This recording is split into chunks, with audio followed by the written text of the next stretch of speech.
Check 1, 2. We're live, y'all. Welcome in to the stream. We are live and ready to go. Cal, welcome in. Appreciate you being here. Welcome into the stream, y'all. Welcome to Track Talk. We're gonna get moving and grooving here in just a little bit. Casuals in the building. Is it Alan or Alan? I can't see from this far. Thank you so much. I gotta clean this over here. Thank you so much for dropping by the stream, y'all. I appreciate y'all being here. We're going to get flowing here in a second. If y'all are coming in for the first time, let me know where y'all are joining from. If you make music, let me know the kind of music that you make. And we're going to dive into some stuff here in just a little bit. We're going to be moving fairly quickly today. I'm only going to be on for a very short amount of time. Britt is in the building. Ghost, welcome into the stream. I appreciate y'all being here. Welcome in. Ghost is from Detroit. Let's go. Shout out to Detroit. Joni is in the building. What's up, Joni? Welcome in. Nathan, welcome in, man. Good to see you. I hope you're doing amazing. Mexico is in the building. Welcome in. Some classical crossover. Let's go. What explain to me classical crossover? Some of the stuff that you're working on. That sounds fun. William is in here. What's up, William? Yo, welcome into the stream. I really appreciate y'all joining today. We're gonna get flowing with music here in just a few minutes. I'm gonna try to get a couple people in from yesterday in here fairly quickly so I can dive into some of this music fairly quickly. So let me update a few things over here on my email. And then I will explain the structure of the live stream here in just a moment as well. Is it Bjark? Thank you for tapping in. Of course. Yeah. Ask away. Hey, from the For You page. Welcome in, Craig. I appreciate you tapping in. It's good to see you in here. I made a cover of Hallelujah with an orchestral arrangement. Let's go, Alan. I love that. I love it. Y'all, welcome into the stream. I appreciate y'all tapping in. If y'all are over on TikTok, make sure y'all are tapping the screen. Share out the live with a few people. And don't forget to send your heart me. It does really help out the live stream. I have been busy the last couple days. I've not been live a whole lot in the last couple days. I've just been working like crazy here in the studio. I'm redoing a bunch of stuff in here and just rerouting, rearranging all of the way across the board. And it's been a little bit chaotic. So that has kept me from doing as much as I wanted to do. But Astrid, welcome in. Tangy, I appreciate you tapping in as well. Good to see you. Doug, it's good to see you. Yeah, beautiful, dude. I love it. Yeah, let me explain the live stream here in just a couple minutes. Let me just get a couple things rolling here. Let me get TikTok woken up, and then we'll make sure that everything's flowing here, and then we'll dive into some music, and I'll explain kind of where y'all can send music if you are wanting to send in music, and kind of the structure of what we do so that it makes sense and everything stays super organized. Jarrett's in the building. What's up, Jarrett? Welcome in. Got you, Derek. I got you, man. Thank you so much, man. It's always good to hear a Derek song, and I got your email in already. In fact, we're going to move pretty quick. So as soon as I explain the structure of the live stream in the next 2 minutes, we'll dive straight into these first records. Derek, I appreciate you so much, man. It's good to see you in here. Stefan, welcome in. Blonde Bison, welcome in as well. I really appreciate you hopping in. Ahmed, yes, I'll double check, or I'll give the details for the live stream here in just a moment. Let me just get a few things updated. Alan, thank you for the TikToks. I appreciate that a lot. All right. Let me get this loaded over here. Let me get Derek's track up, and then we'll...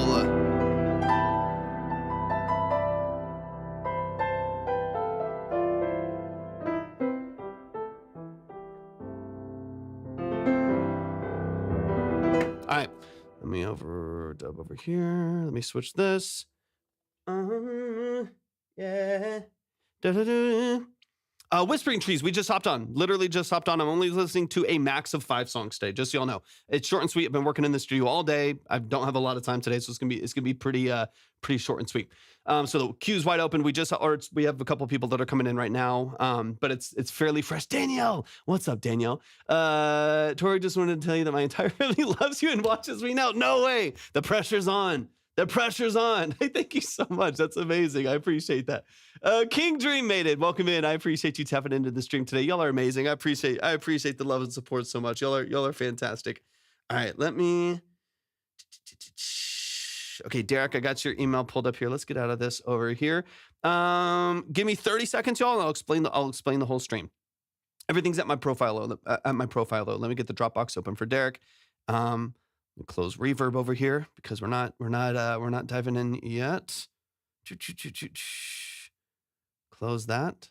That order will come later. Dude, I need to send in. Some of y'all don't know yet, but I do need to. I need to send in my. I need to send in my Poly D. I got to send it back to. I'm waiting for them to update my whatever the policy, whatever return policy, whatever for it, the warranty policy or whatever. But I need to send in my Poly D. I need to send it back to Sweetwater to get it fixed. I got a broken distortion circuitry. Rocker switch doesn't work, and no one will send me the parts for it. So I got to get that figured out. So it's completely dead right now because it's an inline circuit for the distortion circuit there. So it's all signal inline. So once the distortion circuit goes out, you get no audio at all. Desh, it is a Neumann M147. Good call.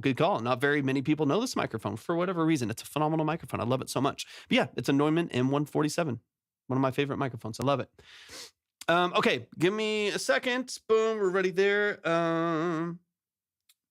Whispering Trees, I got you. I appreciate you so much. Yeah, I love this thing. I love it. It's such a fantastic favorite plugin that you use for my vocal bus. Man, favorite plugin. I guess it depends on the use case. Kind of depends on what I'm doing.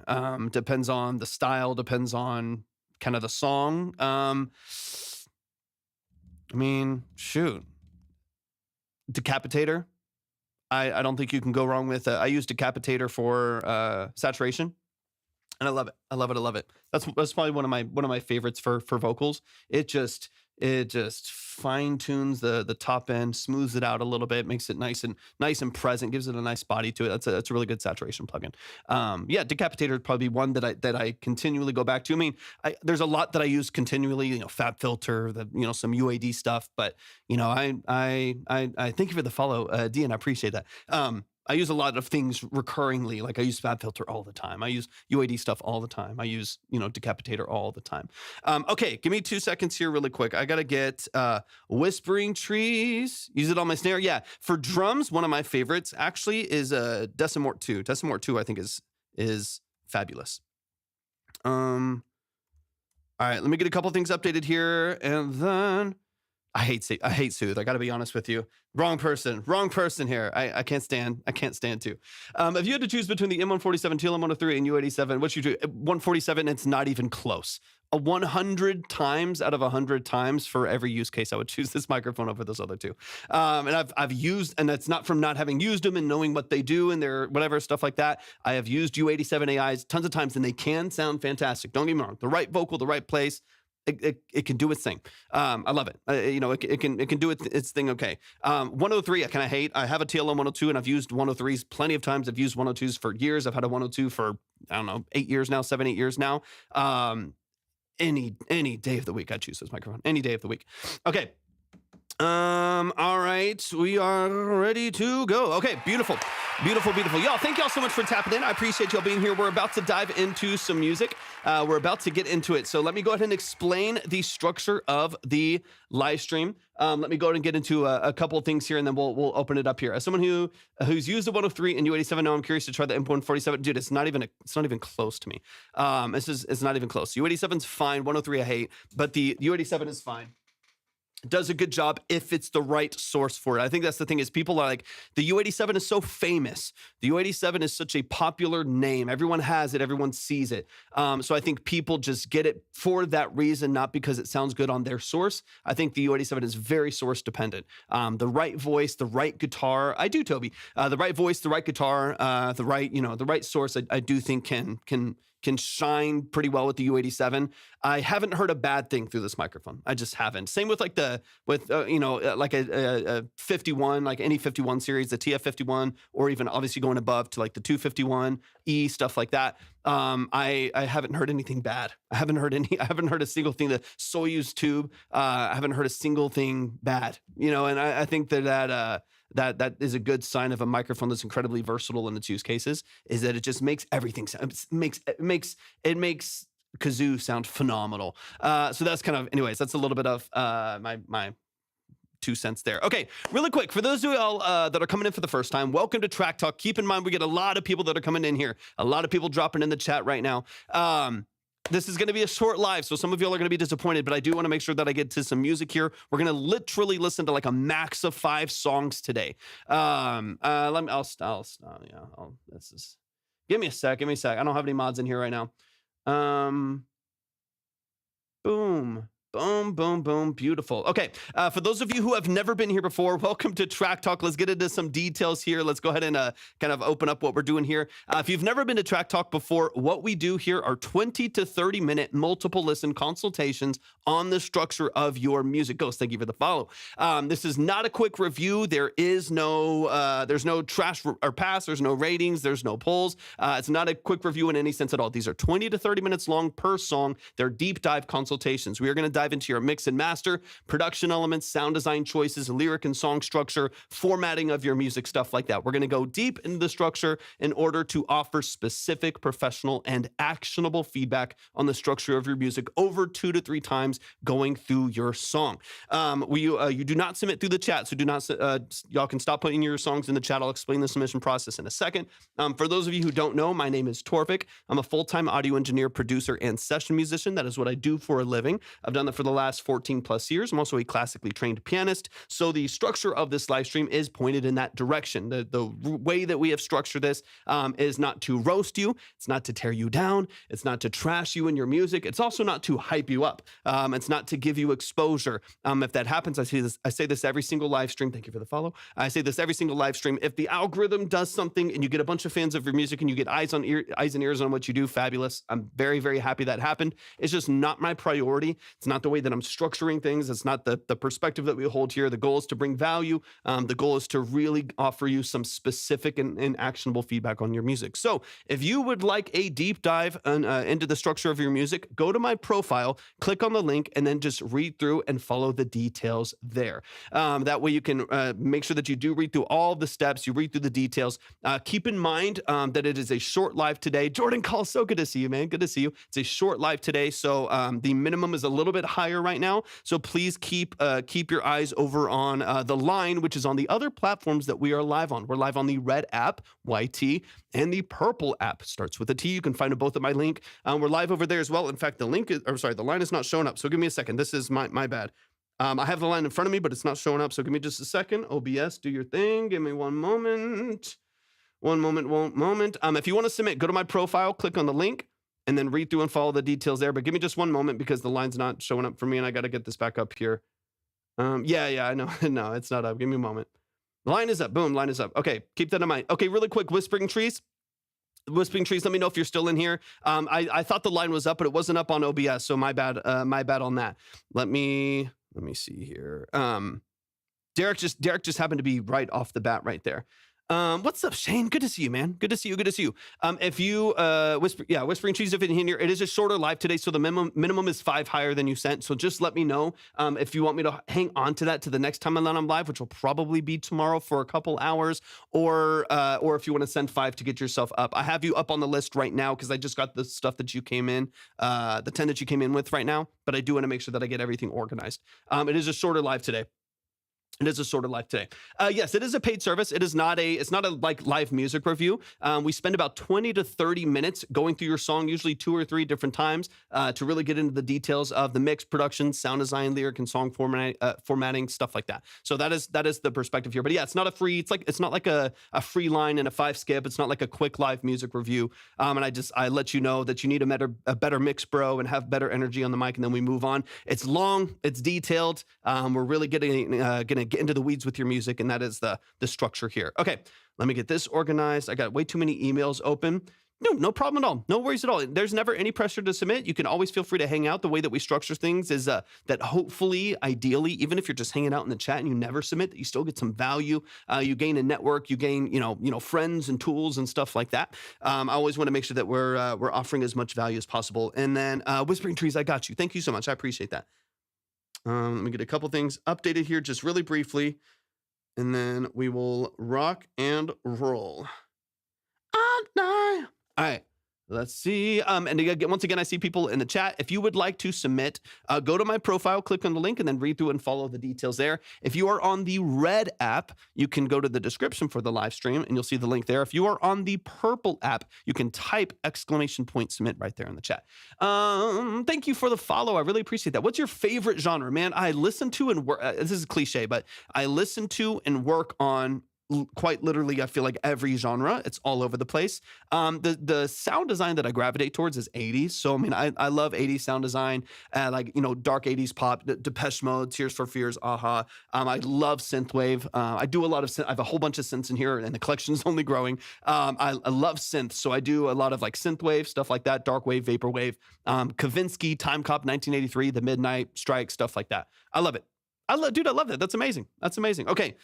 Whispering Trees, you're up and you're ready to go. It's time to get into some music. Like I said, y'all, we are doing like 4 songs today. It's going to be very, very short and sweet, 4 or 5 songs. So if you want to submit, do it sooner rather than later, because we're not going to be up for very long. Let's see. I got too many things going on here. Derek Bennett's in the building. Let's run it. I've been stuck on this and I don't think I'm finished. What am I missing? This is Because He Lives by Derek Bennett Music. Okay, line is up against Shane. It's so good to see you, man. Shane said, dude, I destroyed my mix. I need so much work before I'm ready for a review again. It happens, man. And again, loose tip before we even dive into Derek's, just remember to step back. Remember to step back. Remember to strip back, and build from there. It can sound like, dude, I can't even like, it's like you're treading water and I can't even find the surface anymore when you have so many things that are happening. Mute half your tracks, bypass a bunch of stuff and get it back to 0. You know what I mean? Like get back to like bass, drums, double track, guitar, and vocal. If you can get that, I mean, like think about it this way really quick before we get into some of the next ones here. Joseph, good to see you, dude. Thank you for the bubblegums. Joseph, love you, man. Thank you so much for tapping in. Another hymn remix, got you. Sounds good. Yeah, reset everything. There are bands out there that sound phenomenal with drums, 2 guitars, a bass, and a vocal. That sounds phenomenal. So start there and get that sounding amazing. And if you can get that sounding amazing, dude, there's nothing wrong with having 80 tracks. There's absolutely nothing wrong with having 80 tracks. You can go crazy. Joseph, thank you so much for the gifts, man. Thank you for the bubblegums. Y'all show some love to Joseph in the chat. Dude, I love you. I appreciate you so much. I'm so excited to be moving on your track, man. I know. I got to get you some details to build the next part. I know I do, dude. I know I do. I'm so excited to move forward with that, man. But sorry for some of the delays there as well. Trying to mix in surround.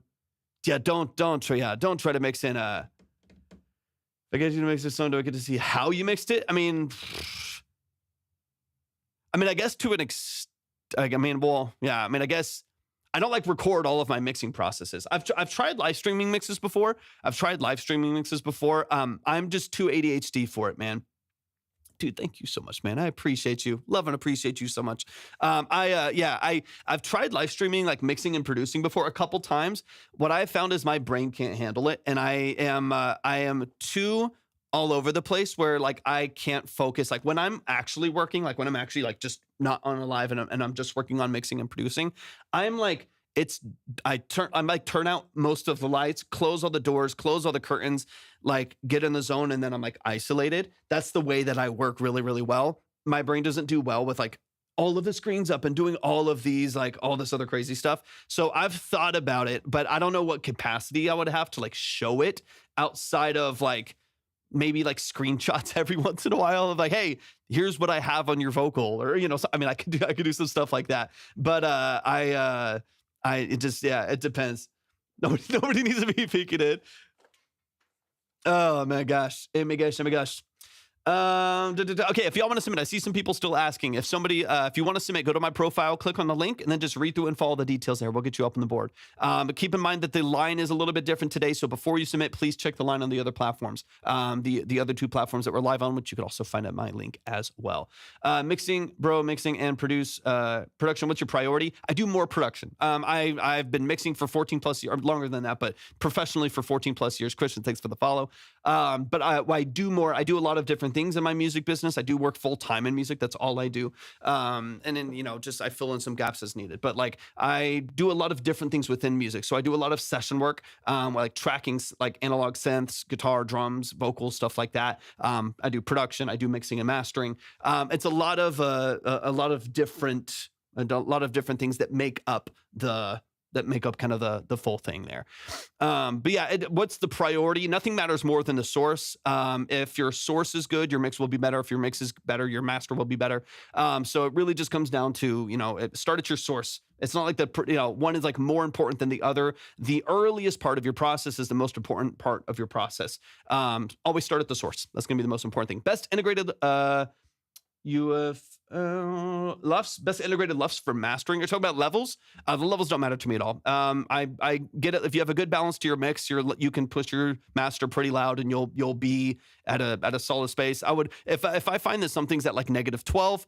I'm looking for some things that are peaking and robbing me of some headroom, and I'll try to get it, maybe a little bit higher, but it's not something I obsess with at all. Like not really even a thought in my brain. And that's the same, honestly, for every other like really dramatically excellent engineer that I know. They're not worried about it. You're mainly going to find people really concerned with that, newer or just earlier, or like someone who's like trying to sell a plugin that shows you what it does. I don't really care about LUFS too much. If I mix a track well, and I will, it'll be balanced, and I can push the loudness pretty high. I think most of my tracks end up between -8 and -10, like pretty consistently. So it's like, and that's loudish. That's loudish. And I'm not falling for like the loudness, battle where we got everything's gonna be as loud as possible, soft clip the shit out of everything.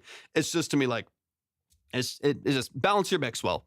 If you got something that's robbing you of your headroom, if you got a bunch of sub harmonics that are competing between 4 different pads and synths and your kick drum and your layer to your kick drum, and there's things that are out of phase or whatever, so your headroom's getting robbed and your mix is quiet, no matter how much you try to push it, then those are balancing issues within the mix that should be addressed before you try to worry about just loudness as an end goal. Balance and clarity and separation, I feel like, should be the end goal. Balance and clarity and separation. If you have that in your mix, you will get loudness. Just you could literally master with a limiter. Just throw L1 on your master and boost it, and lower your threshold, and you'll probably be fine if you have a good balance to your mix. When I'm mastering, it is, at least on the particular projects that I get to work on, it's I am trying to do as little as possible on the master. If I find like I'm doing surgical crazy things to get loudness on the master, I've messed up on the mix, and I need to backtrack a little bit.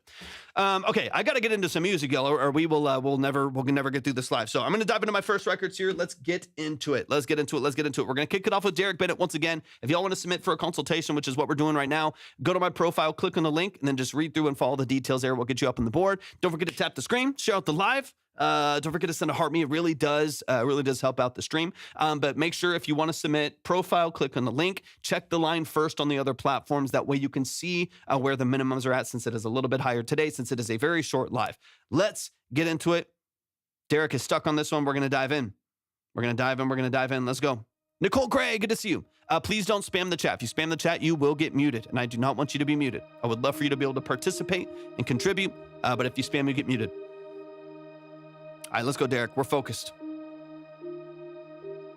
It's time.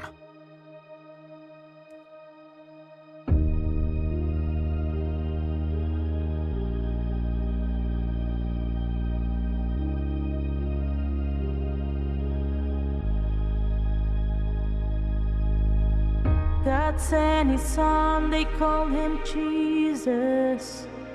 Have I heard any versions of this one, Derek? He We're starting to blur together a little bit. Heal and forgive. I don't think so, right? I think this is fresh. He lived and died by my pardon. An empty grave is there to prove my Savior lives. Because he lives, okay, cool. I can face tomorrow. Because he lives, all fear is gone. Because I know he holds the future. And life is worth living just because he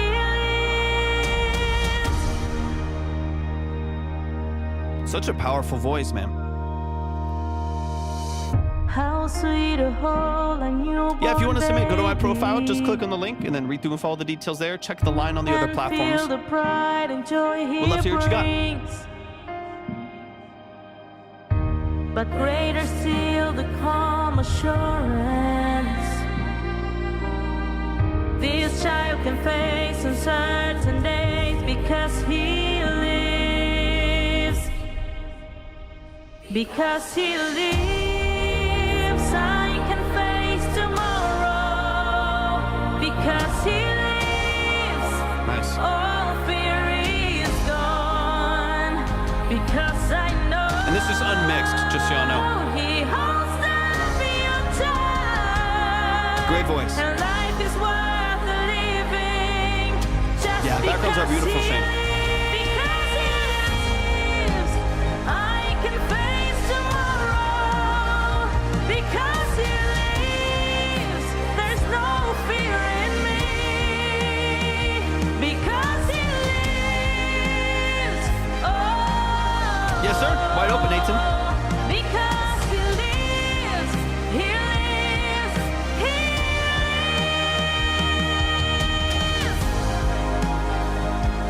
Oh.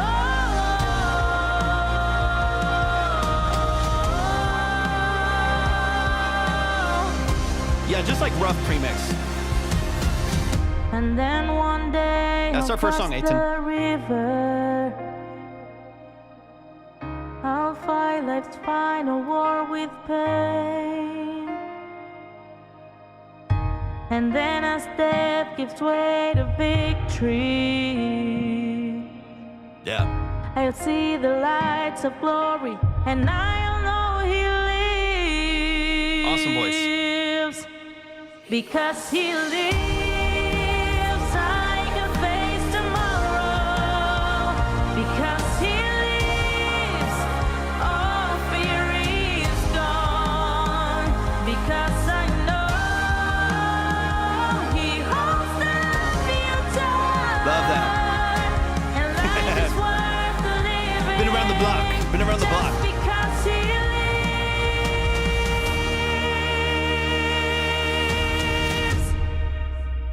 Beautiful. Beautiful, beautiful, beautiful. Y'all, please show some love to Derek Bennett's music. Who's out on the vocal on that one? You know, you get Shane. More than anything, I appreciate the help. So I'd rather you bias towards help than no one ever know anything that's going on. So Shane, I appreciate you so much.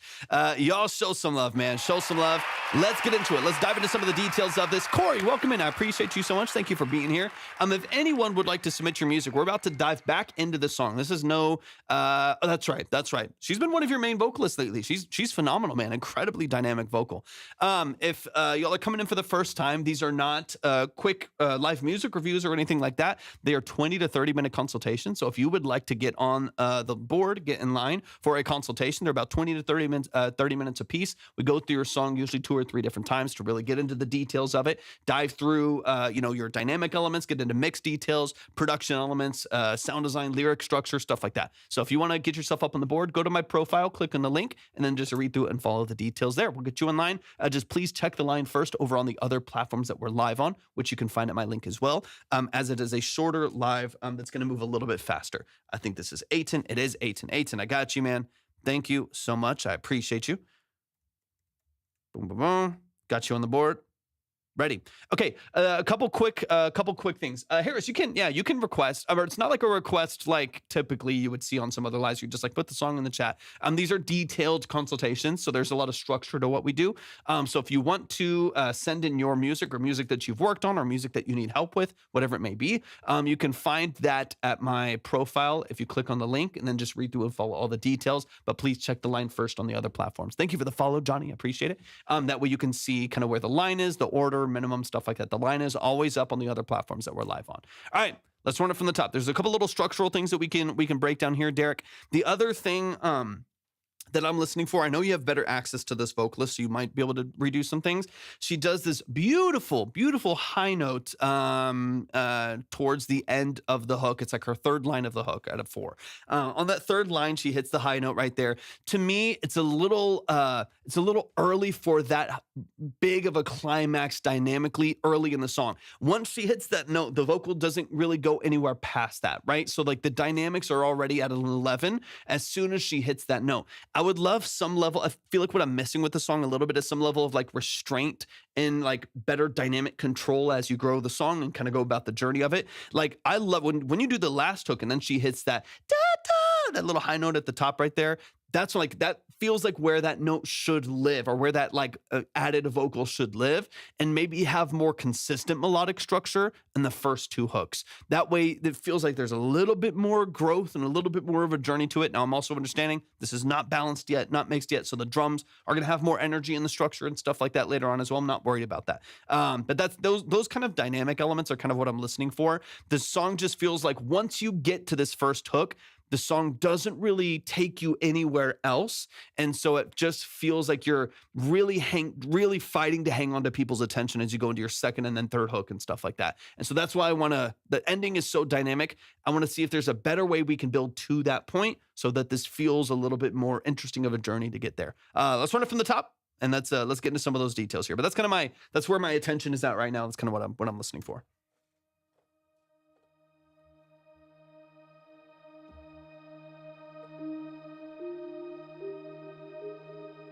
I love this intro too. I mean, this is beautiful. Very cinematic as always.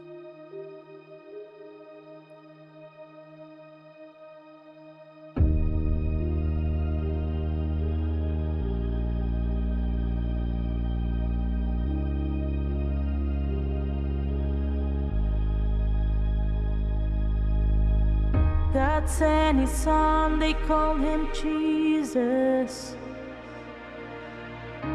He came to love. Back it up here a little bit.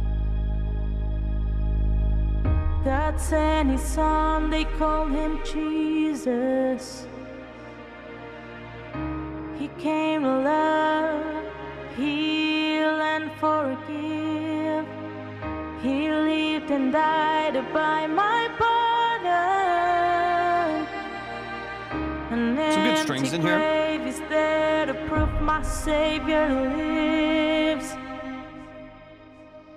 Because he lives, I can face tomorrow. Because he lives, all fear is gone. It's like you already have a huge burst in energy right here.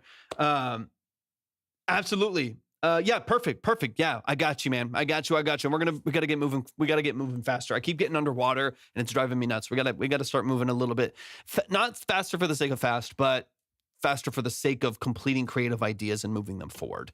I love you, man. I appreciate you so much. Thank you for your patience. Okay. Dynamically speaking here. Dude, I got you, man. Let me get you pushed, man. I appreciate you so much, Eytan. Give me a second to finish these thoughts, and I'll update you as well. Okay, from a structural standpoint, right here, these first dynamics that you get into are so good, right? You introduce more of the cinematic drums, you give it some structure, sub bass comes back in, you have some choirs in the background, you have all this energy that enters the mix, which I think is beautiful. I think that's all you need for right now, right? I think what happened is we added all of these other elements in, plus some bigger strings, plus the high note in the vocal. It just gets too far too fast before we get into some of these other parts of the structure here where I do want to increase the energy over time, and we don't actually have that because we're already right there. We're already right there within this first hook. Because he lives, I can face tomorrow. Because he lives, this is great. Keep this moving right here. Because I know.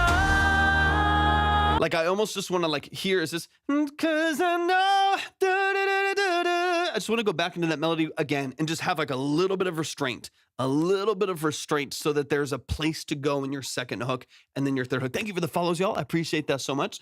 We have a little bit of space to grow here instead of already building up here. I mean, it's great. Again, don't get me wrong. The energy behind that vocal, just the power behind that vocal range is so beautiful. I want to desire that more later on. If you already give it to me there, then there's nothing she can do on the last hook to offer more energy than she's already offered now, hitting some of the top of the range right there, right? So I would love to just start here. Because he lives, I can face tomorrow. Because he lives, all fear is gone. And then go back into and go straight back into go back into that structure again and just build that moment of the song, then go back into the verse, build a little bit on the second one. Personal opinion, I would love to save that note and any other notes in that range for later on down the road. So again, like we've talked about in the past before, you're not giving away too much of that information before, the listener has earned it a little bit. You know what I mean? Like there's some built up anticipation and tension in the song because you're building dynamic range. You're not giving away too much too soon. If y'all would like to submit, sorry, I see some people asking in the chat. If you would like to submit your music for a consultation like we're getting into right now, go to my profile, click on the link, and then just read through and follow the details there. We'll get you up on the board ready to go. Just keep in line keep in mind, the line is up on the other platforms that we're live on, so you can go just have a tab open that has either the red or purple app up over there. That way you can always see the line, the order, and the minimums as it is already adjusted for today since it's a short live. Okay, let's keep it going. So good. It's so good. I just want it later.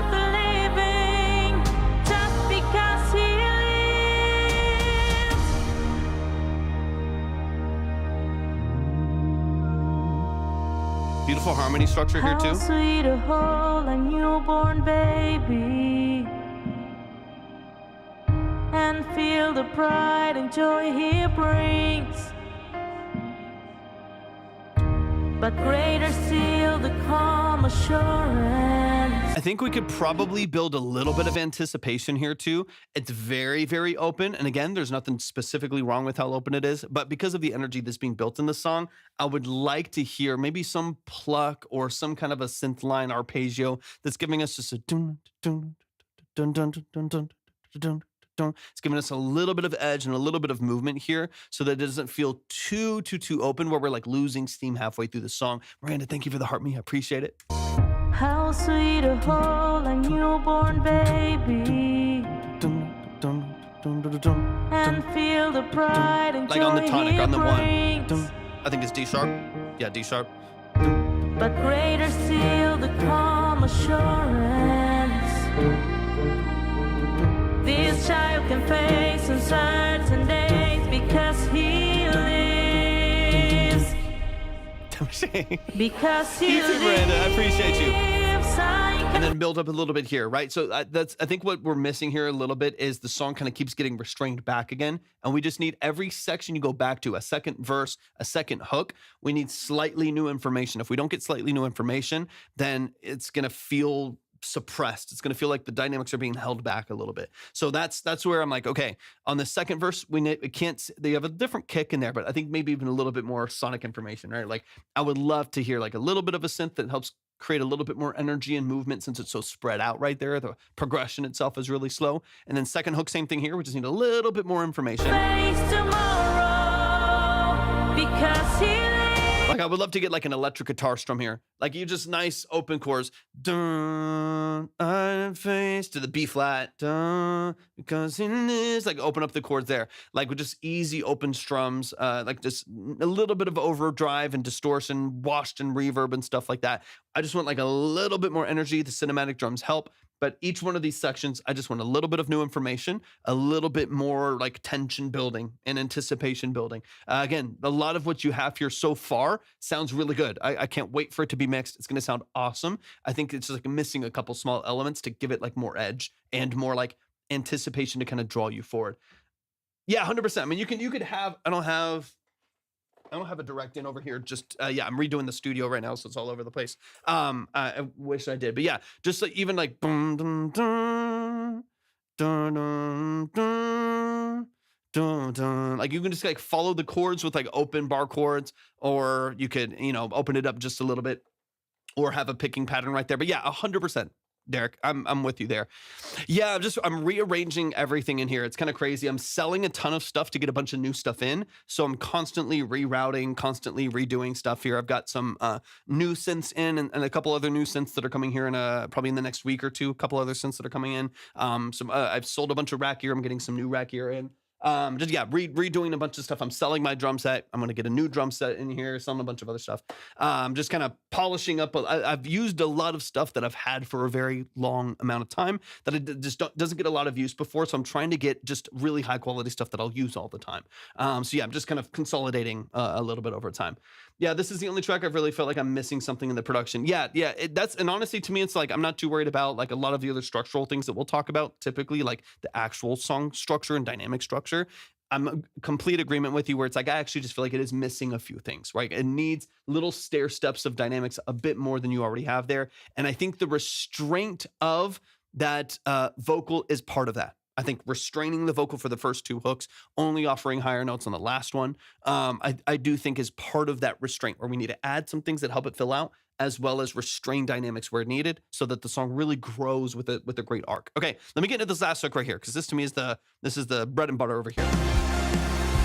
You did, Whispery Trees, you did. Eytan hit the skip. And then one day I'll cross the river. I'm excited. Yeah. Once I get everything like finalized in here, I just don't know, like my other drum set's not selling right now. It's a nice drum set, but it's not selling right now. And I can't get a new one until I sell that one, because otherwise I just have no places to store anything. And I need to sell this old vintage Pearl set that I have in here. So I can I'm going to get a Gretchen here probably. And so I have to, that's the problem right now. Is like, I don't want to do a full studio tour until it's not like chaos in here. It's crazy. I'll fight life's final war with pain. And then as death gives way to victory, I'll see the lights of glory, and I'll know he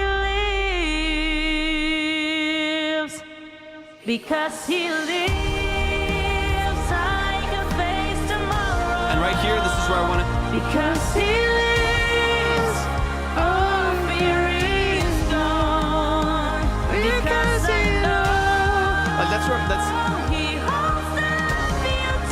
That's where I want to start hearing those additional layers. I want to hear a little bit more. Sounds good, man. Like, I want to hear the bigger vocals here.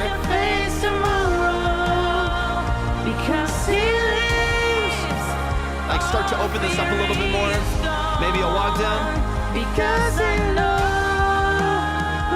he holds them. Like, it go crazy. Like, there's so much energy right there, and it matters so much more because there's restraint leading into it. So to me, it matters a lot that we don't give away too much too soon dynamically. So there's actually room for these things to happen, right? And that doesn't mean loudness. I like, to me, there's a difference between just like, I know dynamics has to do with loudness, but it doesn't mean you can't have like big hooks early on or start off a song with like a banging intro that's like really, really powerful. Robin, thank you for the follow. You know, that just sounds, you can start really, really strong. It's not just about loudness and busyness and stuff like that. It's the energy that you build in a song and where it can take you, right? Like if you just like started a song and then like right after the first verse, you did a shredding guitar solo and then that never happened again, you'd be like, okay, like I had all the good stuff right at the beginning. You know what I mean? Like, it's like I had the dessert before the meal or something like that. And I want to give like a little bit of movement and a little bit of like tension building here to save some of those notes for a little bit later on, because they do matter so much and she hits them so well. So I do want to make sure that when she does those notes, that it really, really matters. Like, that it means a lot to the track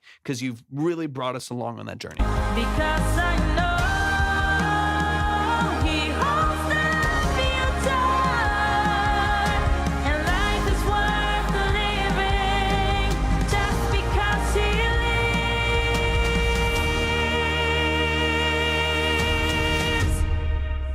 Beautiful, beautiful, beautiful. Y'all show some love to Derek Bennett.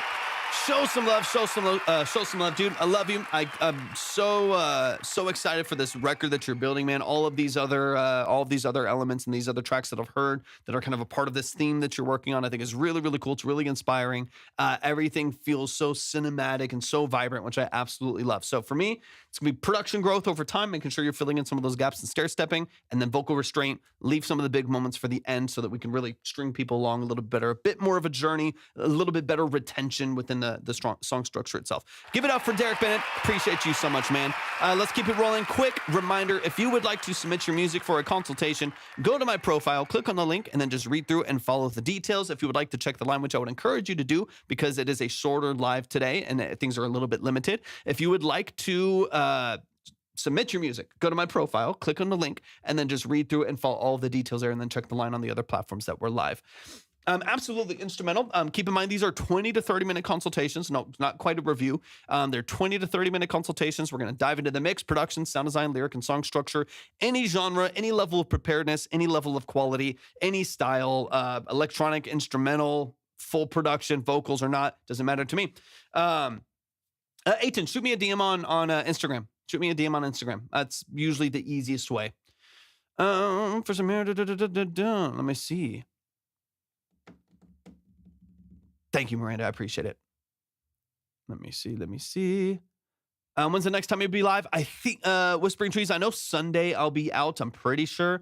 I think maybe for a little bit tomorrow. I'm not positive. I think maybe tomorrow. I'm not positive, but I'm going to try to carve out between some other work that I'm doing in a couple hours to go live tomorrow as well. All right, man, let's get into this next track. I'm trying to move at a better pace today, so let's keep it moving. We've got Eytan in the building. We got Eytan in the building. All right, once again, if y'all want to submit, go to my profile, click on the link, and then just read through and follow the steps. No, Cuba, it's all people send me MP3s, waves, SoundClouds, YouTubes, Dropbox, Drive files. It's all over the place. Okay, if you want to submit, profile, click on the link, read through and follow the details there. We'll get you up on the board. Just make sure you check the line first. Oh, you meant Derek. Okay, sounds good. Okay, I got you. I was like, I don't know, Eytan, you know how to reach me. All right, I was kind of curious. I was like, you know what? I'll bite. All right, this is Eytan's track. Let's get into it. Now has the title. Can you feel this? Been mixing. Any advice is greatly appreciated, of course, but mixing advice even more so. Okay, let's get into it. Eytan, give me 2 seconds. I forgot my water. I need to go grab my water. So literally give me like 10 seconds. I'll be right back. I just realized that I'm talking a lot and I'm going to lose my voice if I don't have water. So give me a second.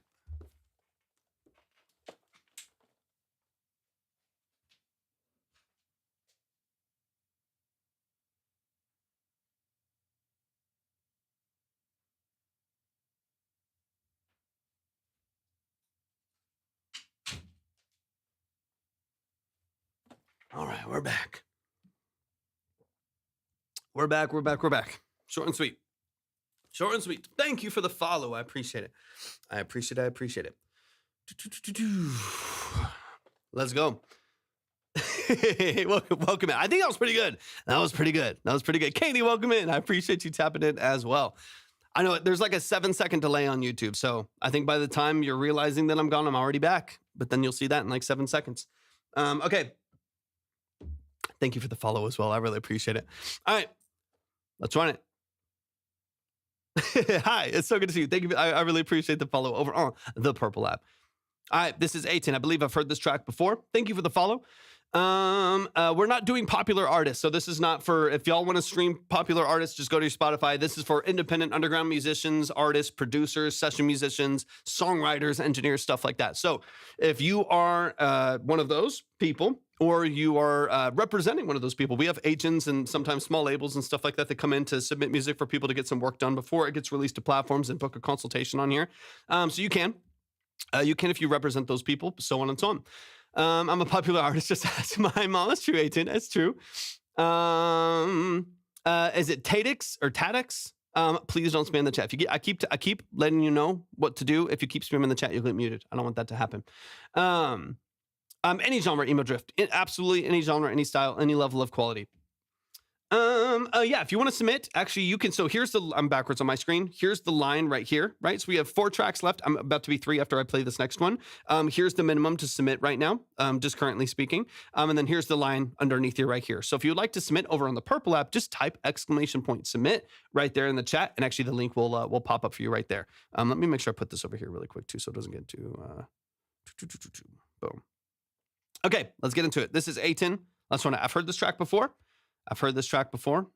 This is just an update on it. We're going to break down mixing.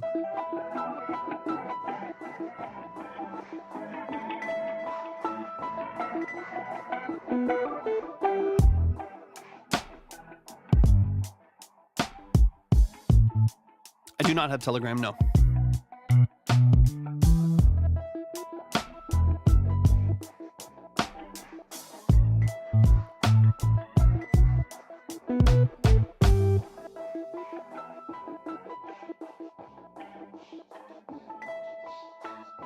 Love some of the ear candy in the background.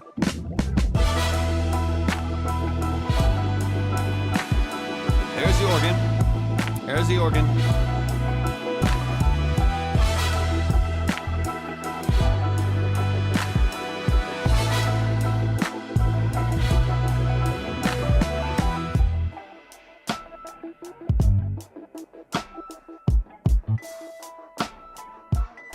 Great space. Great space.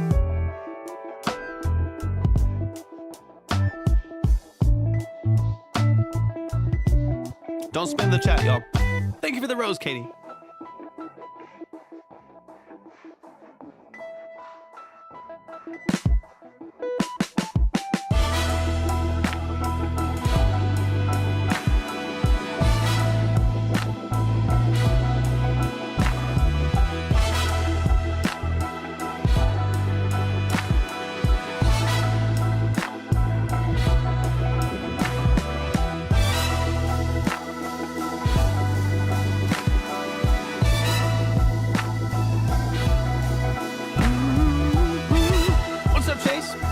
Welcome in.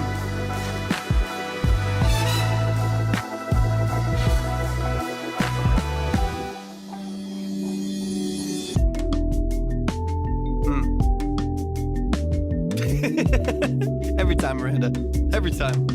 Super fan in the band, the man. What's up, man? Good to see you. This B section I love. I love, love, love. It's beautiful. Love the arpeggio. Thank you for the heartbeat, man. Appreciate it.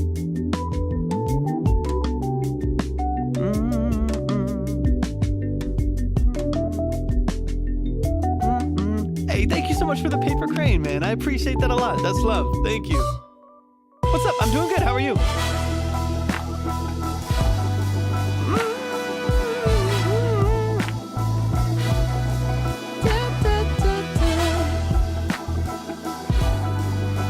Dude, obsessed. Best headphones I've ever made. Or ever made. I didn't make them. Best headphones I've ever worn. I love them. I tested a bunch. It's like head and shoulders above.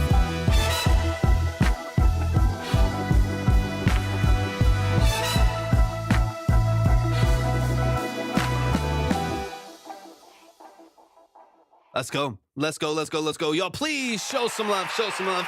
That is the family. Eytan Music. Let's dive into it. They're the Clear MG. Focal Clear. Let me see. I don't have it, the ability to. Let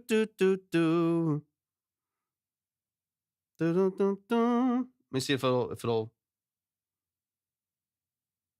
focus. Sometimes it doesn't focus. These. Whoops. There we go. Yeah. Those are them there. So it's the Focal Clear MG open back headphone. I love it, man. Amazing, amazing, amazing. It sounds stupid. I literally cried the first time that I listened to them. I was hearing things in music that I just didn't know existed there, and I've been mixing on them ever since, and I love them. Even though I have some Focal, they're not like super crazy high end, but I have some Focal monitors in the studio as well, like speakers. And I just mix on these. I've adapted to them, so I mix on them all the time. Sometimes I'll still produce in the studio because that's like, or I'll produce in the room because sometimes it feels better just to get the wind in the space and actually feel everything in the room. But when I'm like doing more surgical mixing and stuff like that, I'm using these every single time. They're absolutely phenomenal, so good. And I tested these against a couple others. I tested this is the HG800s, Sennheiser HG800s. I tested the Neumann. If I didn't have these, the next ones that I liked the most were the Neumann NDH30s, which is the open back, 20 is the closed back. Thank you for the follow. But the NDH30 Neumanns, those are about $650.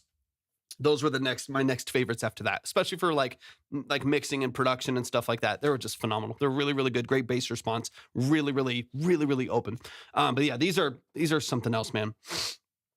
Something else. Bluetooth, yeah, they're fantastic. Can't go wrong. Thank you for the follow, K-pop Stan. I appreciate it. I mix on DT770s. Not ideal, but I know them. Yeah, I did for years. Eytan. I still have them. They're in the other room. I still have them. I just sold I had HD 280 Pros. I just sold those. I still produce on the DT770s all the time. If I'm tracking vocals, I track with those. I've had ATH M50Xs that I like a lot too. Those are fantastic. Those are probably my favorite for tracking. I just had a pair that broke years ago, and I just didn't get them again. But yeah, I mean, I think the DT770s they're a studio staple for a reason. If I had to jump mid feedback, I apologize. Hey, no worries, no worries. And Eytan, let me know if I need to save it for you, man. I got either way. I can hold on to it for tomorrow or something like that. Let me know. I don't want you to feel any rush or any pressure. I want you to be able to be present if you want to. But yeah. All right. Let's run it from the top. Just let me know. Give me a quick update if you want to. I don't ever want you to feel pressure. You know, I'm always here. You know, I'm not going anywhere. Good for the moment. Okay, keep me updated. If you got a jet for a second, let me know.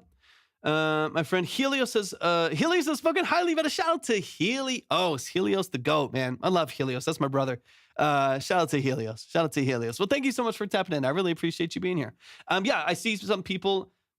Tadix, you're blocked. Out of here. Block account. You're out of here. Boom, banned. I don't know how many times you can tell someone to to stop doing what they're doing before you got to stop. 4 years ago, let's go. Let's go. I love keyboards. Keyboards are my jam. Okay, let's get into it. If y'all want to submit, go to my profile, click on the link, and just read through and follow the details there. All the details are there. Just please check the line. Ever Snow's Helios, 100%. We love them. We love Snow. We love Helios. If you want to check the line, it's on the other platforms that we're live on right now, so you can see the order and the minimums. All right, Eytan, let's get into it, man. We got 3 songs left, max. I'm telling y'all, short today. 3 songs max. I got too much work to do in the studio here. You want to lose the emotions? I don't know about that.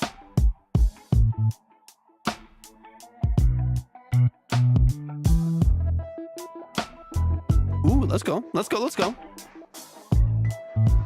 Just keep in mind, check the line first, y'all. So you can see the minimums.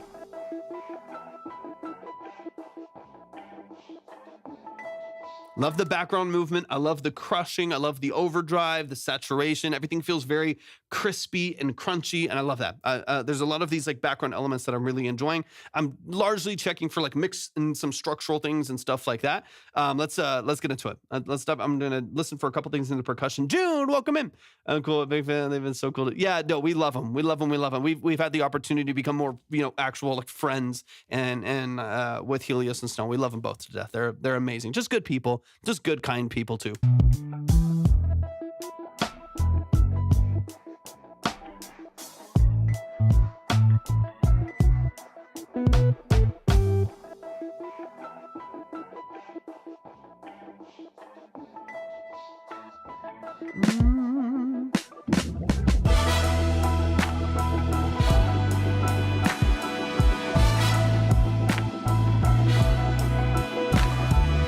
Okay, positioning of organ and brass, beautiful. So structurally right there, we're in a really, really good space. So like the top end, like somebody who wants to lay down vocals on, ooh, let's go.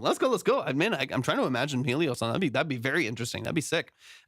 Positioning, organ, brass, how open those 2 layers and the positioning of those layers, fantastic. I love exactly what they're doing in the mix. I'm mainly listening for like this middle pocket. So I think a lot of your like high end and like peripheral stuff, I think sounds great. So I'm going to dig into like bass and percussion. I think bass and percussion for me listening to this now is kind of where we need to toil a little bit. We need to dig into it a little bit. I think brass sounds great. You think the organ is positioned beautifully. You got a nice crunchy piano in the background, some great like samples, some like distorted chops in the background and some other synthesis back there.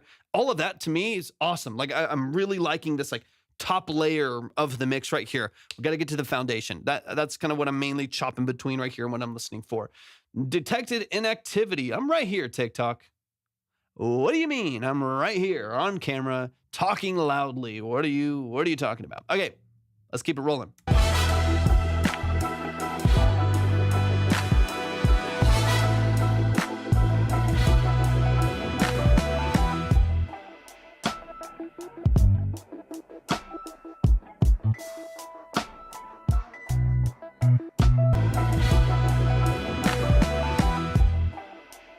Listening for snare, cross stick, layers there. What's up, Jenna?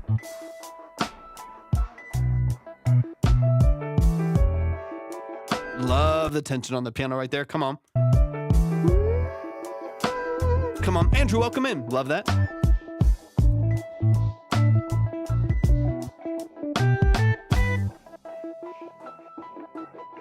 Crunchy, good space.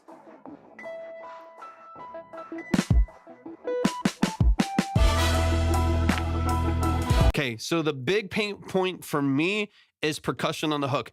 As you go through this verse, gosh, when I get into these lives, I can't talk, y'all.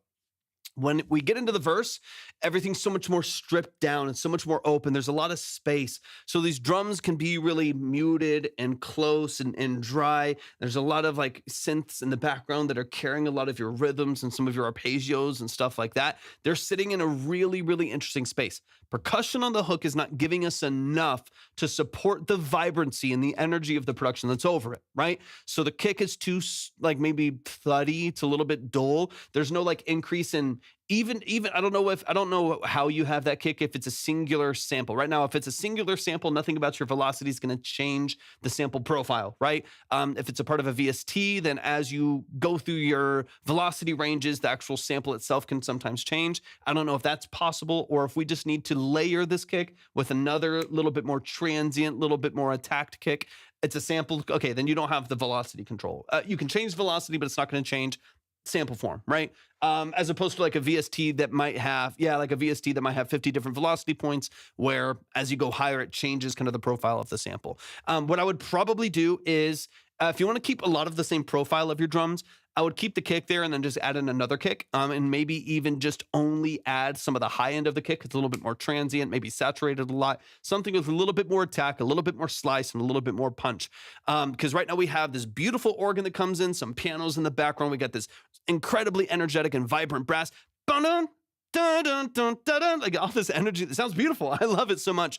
And then the same kind of like restrained, kind of dull, production structure in the background. And I want to give it a little bit more of the vibrancy. What about a transient shaper?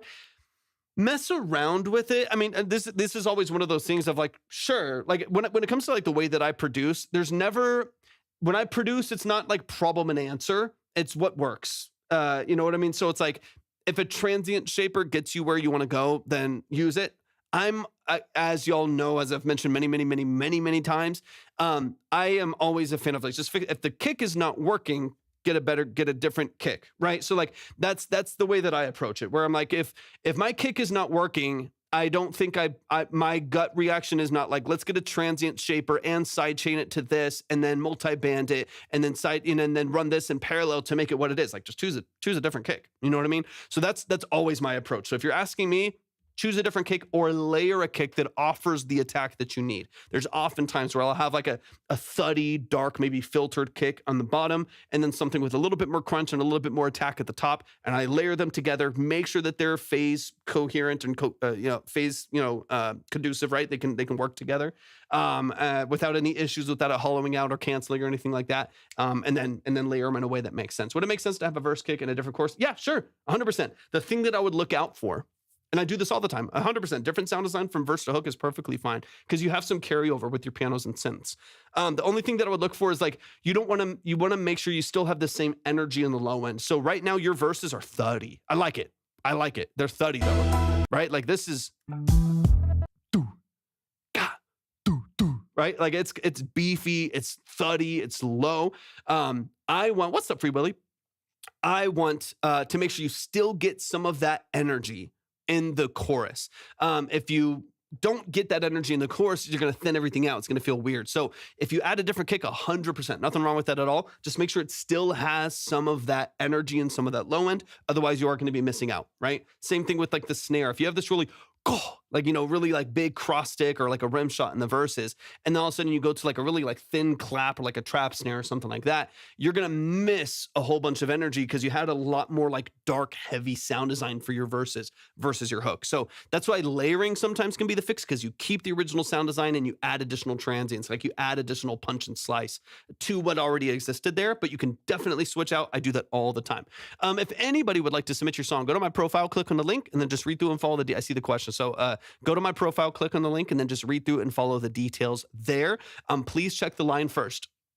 That way you can see the minimums and stuff over there. Okay, so on this chorus, the drums are now just too restrained compared to the vibrancy of everything else. And this is kind of the whole song that we're kind of looking at right here. Would you only click on the chorus or everywhere? Just the chorus. I think just the chorus, because I like the restraint of the verse. I like when we get down to this stuff here.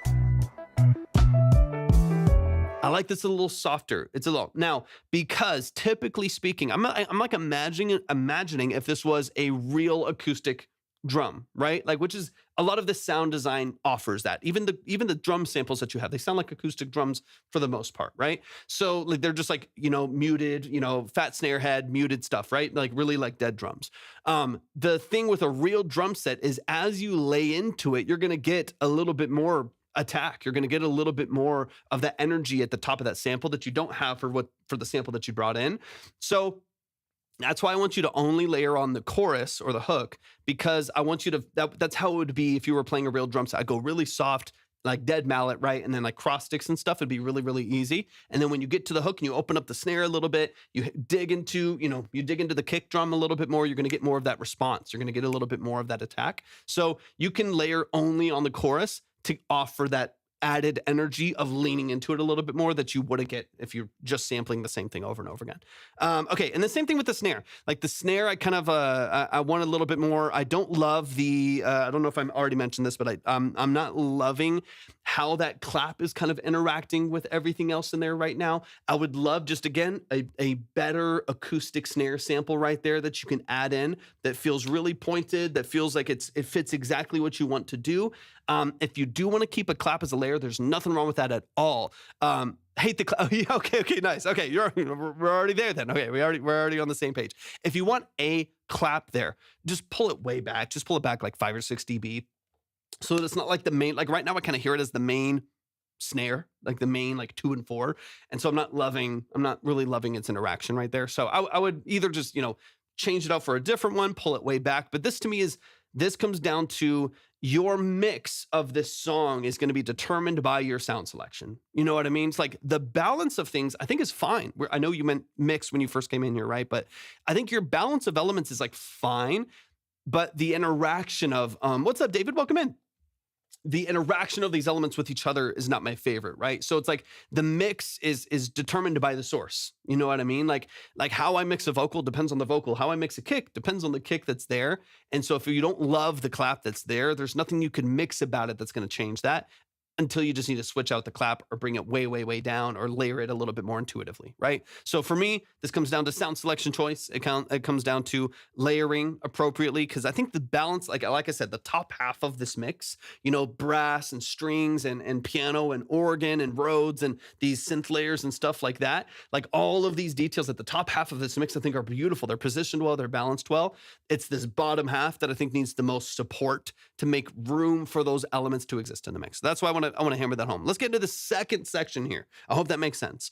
No worries, David. Please, never any pressure. I don't want you to feel any pressure. These are long consultations. There's like 20 to 30 minutes a piece. They're long. They're detailed. We listen to your track a couple times, like 2 or 3 different times. So yeah, it is that is the way that it is. But I always want to make sure that y'all can feel free to just hang out, get some information. I can ask some questions in the chat and stuff like that. That I can try to do my best over time to answer in between a lot of different things. But yeah, I appreciate you joining so much. Never any pressure. All right, let's get into the B section here, Eytan. Because I love the second section. And I love your transition too. It's really smooth. You move into like a reverse off of the road right there with a little bit of a reverse cymbal. That transition's really, really smooth. I like that a lot, man. That's great.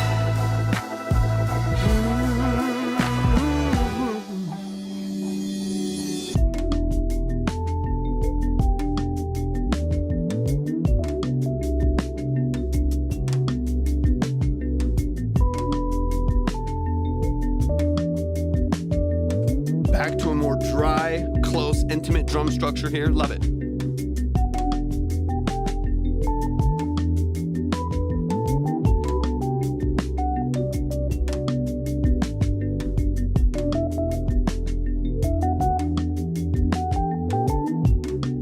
Overall balance here, I think, is pretty good. Same thing here. We get back into this energy. I'm just looking for the snare to open up a little bit more. I'm looking for better layering of the percussion right there. Same thing. But I think most of your balancing, I think, is pretty good, especially in this B section right here. We already talked about layering before. I think most of this B section is pretty solid. Pretty solid. If you want to submit, go to my profile, click on the link, and then just read through and follow the details. And then check the line on the other platforms that we're live on, which you can find on my link as well.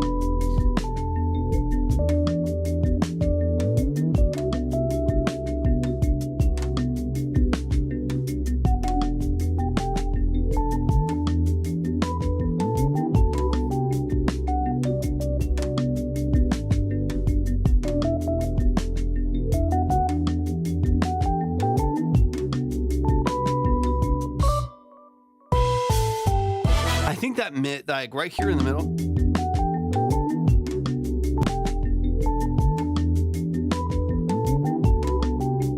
I think that lead right there can probably come from just from a bouncing standpoint, can probably come down like another 2 dB or so too, especially when you hit some of your accents. It's a little bit hot, tiny bit hot, because it is very like mid filtered and mid forward. You get a lot of resonance right there. You get a lot of energy kind of right there in the middle of the mix between like 1,000 and 3,000 hertz. That's where it's kind of pointed right there, rings a little bit. I don't mind it because I like that it feels forward right there as a lead element, but I would probably just but everything's really smooth and open right there, so it just stands out that much more just by default of what the sound is and the way that it presents itself in the mix. I think you can pull that back by 2 dB, 3 dB, nothing more than that probably, and just kind of soften some of those like mid forward elements on this breakdown, because once again, everything's so smooth and open. You don't want anything too jumpy out of the mix. You want it to present itself. You want it to be open. What's up, Busy? Good to see you, man. You want it to be open. You want it to be forward, but not so much that it like takes away the chillness of this moment, because I want this to be dramatically dynamic when you go into the next section of the song, especially once you fix the drums. All right, last section.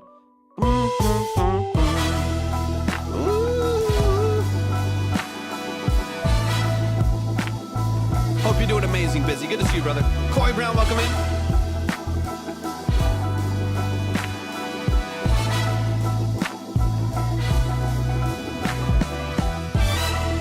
I think you can just lower it.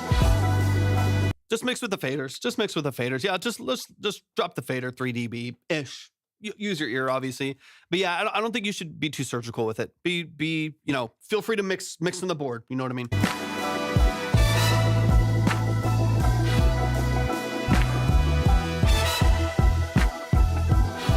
And the reason why is because it's if you just tame the mids of everything, not that you're doing it on everything, but as a loose rule, if you just tame the mids and tame frequencies on everything, then you just end up missing out on those frequencies all the time in the song, and you end up with these kind of hollow sounding flat mixes that don't have any energy to or any like life or vibrancy to them. So keep in mind that like that instrument just is the mids of that part of the song. It is the representative of those frequencies between 1,000 and 3,000 hertz right there in the middle of the song. So use that as your EQ. You know what I mean? Like sometimes the best EQ is just balance. The best EQ is just like taking your source and positioning it well in the mix, right? So you can tame, there's nothing wrong with that, and you do in certain circumstances, right? Like that to me just really, it just depends on the song, depends on the structure and stuff like that. But don't be afraid to just mix an EQ with the elements that you have in the structure of your mix based on the source. Is the eighth note piano part loud enough on the chorus? Master Fox, thank you for the follow, I appreciate it. Let's see.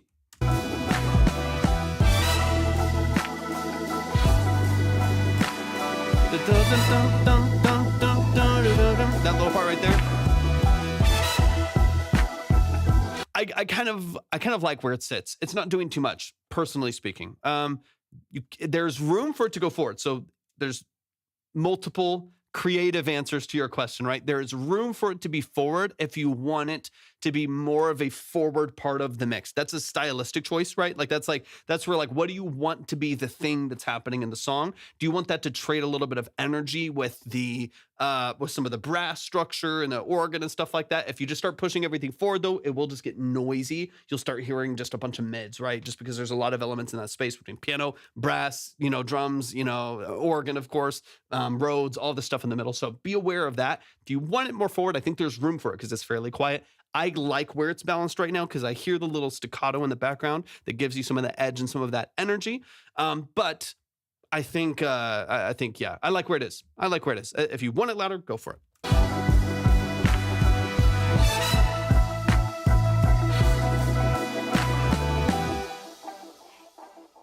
Let's go. Y'all show some love. Eytan, I'm so glad you could stick around, man. So glad you could stick around. Show some love to Eytan. We love and appreciate you, man. You're amazing. You're a powerhouse producer. You're very creative and you're a good musician. It's one of the things that I really love about what you do. Is your music is it's quirky, it's different, it's nuanced. You have a lot of twists and turns within the structure of your music, and that makes me very, very happy to hear. Just all of the different ways that you're building tension in the structure of your production, which to me just makes me very, very happy. Y'all show some love to Eytan. We love love what you do, man. Appreciate you so much. Let's keep it rolling. Quick reminder, we're going to get through maybe just a handful of, hey, sounds good, man. Appreciate you so much. We're going to get through just a handful of other, I'm talking maybe two more songs, two or three more songs. If you would like to submit your music for a consultation, keep in mind, these are 20 to 30 minute, multiple listen, deep dive consultations on the structure of your music. We're going to dive into mix, production, sound design, lyric and song structure. We're not listening to popular artists. That's what the DSPs are for. We are getting into the details of your music. We're diving into the structure of what you're doing creatively and practically in your music. If that's interesting to you, you can submit by going to my profile, clicking on the link, and then just reading through and following all of the details there. And then please check the line on the other platforms that we're live on, which you can find at my link as well. The line is always up over there. All right, Whispering Trees. Whispering Trees. Let's get into it. All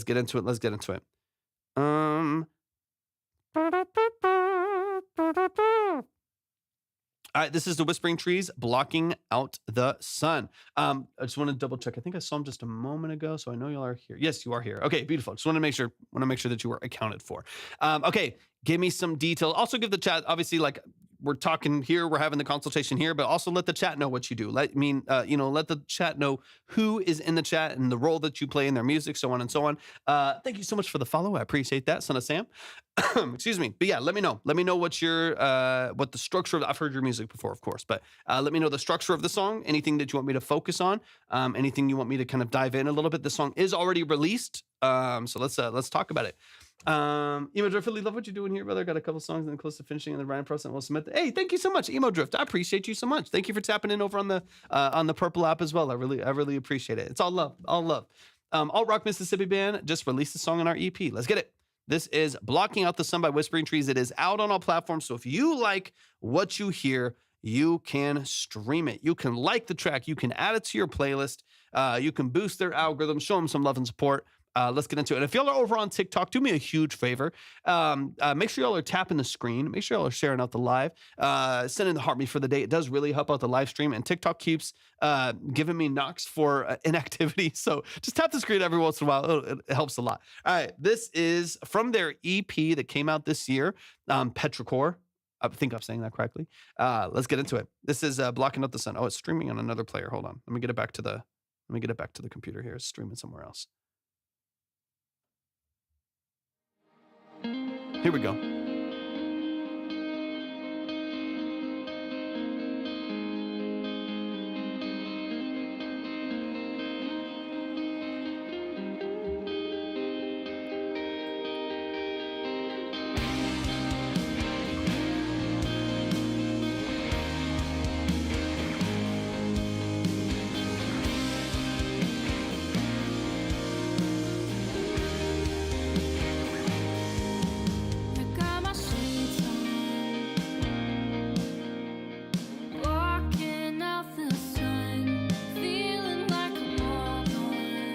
Great vocal.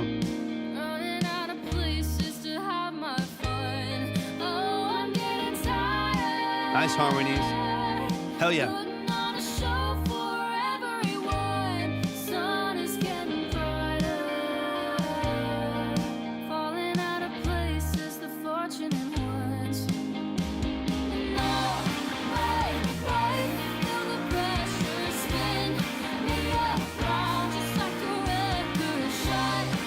If y'all want to submit, go to my profile, click on the link, and then just read through and follow the details there. Check the line on the other platforms.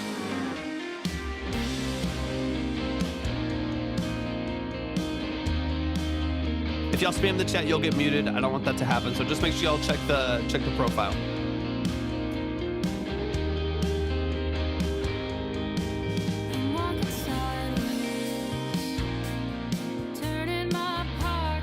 Please do not spam the chat. I'm going to mute y'all. Don't spam the chat.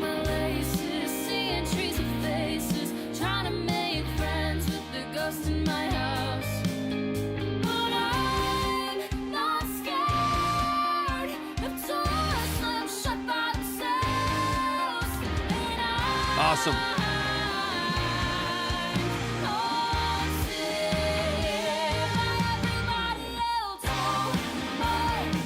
Awesome.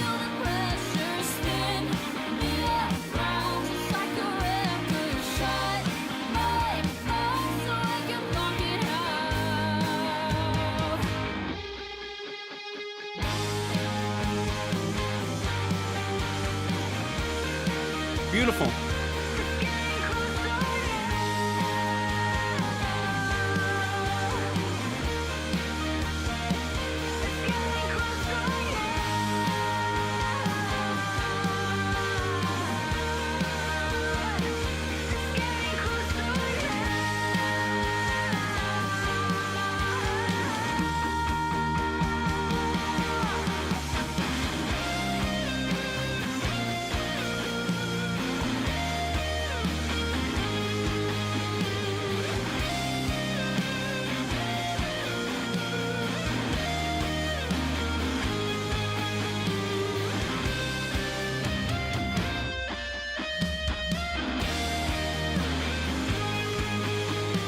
This is great.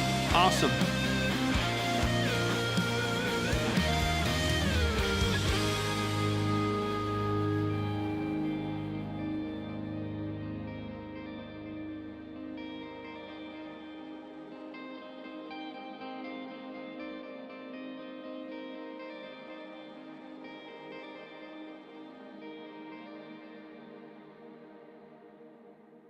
Beautiful, beautiful, beautiful, beautiful. Y'all show some love. We're going to run it back, Sean. We always run it back. We listen to the songs here 2 or 3 different times.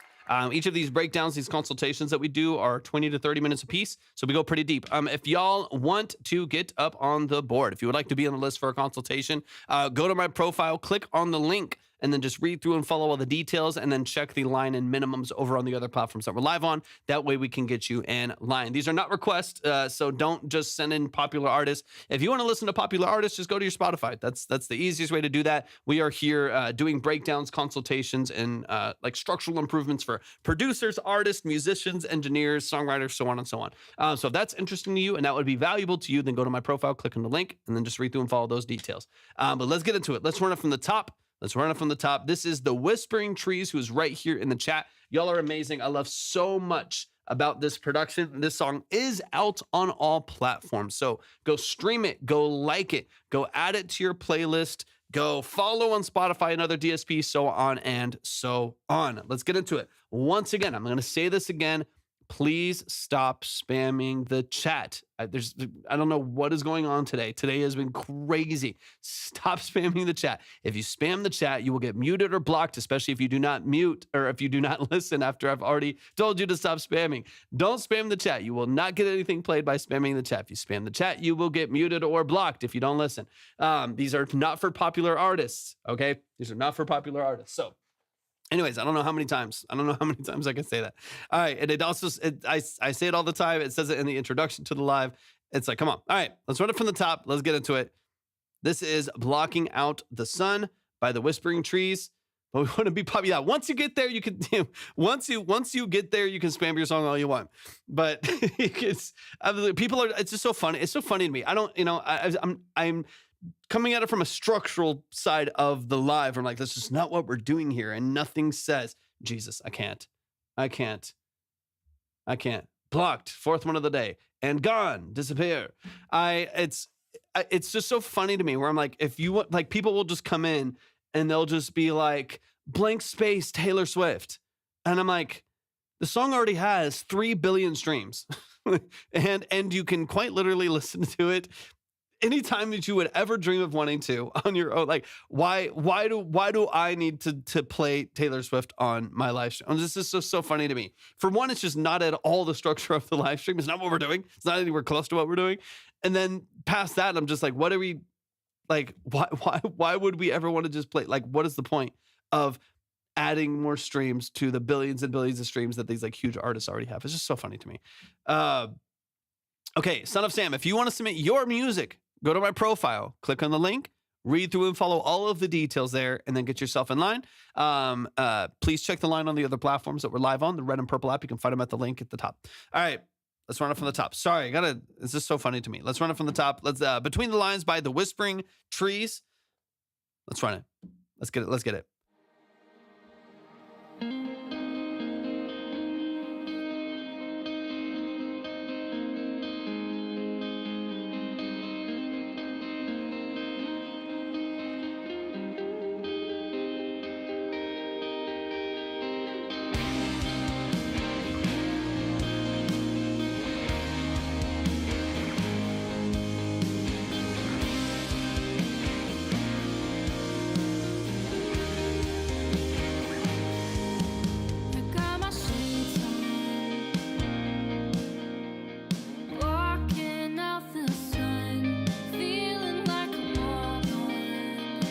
Back it up.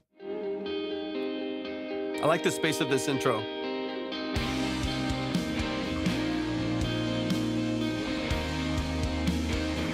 Gotcha.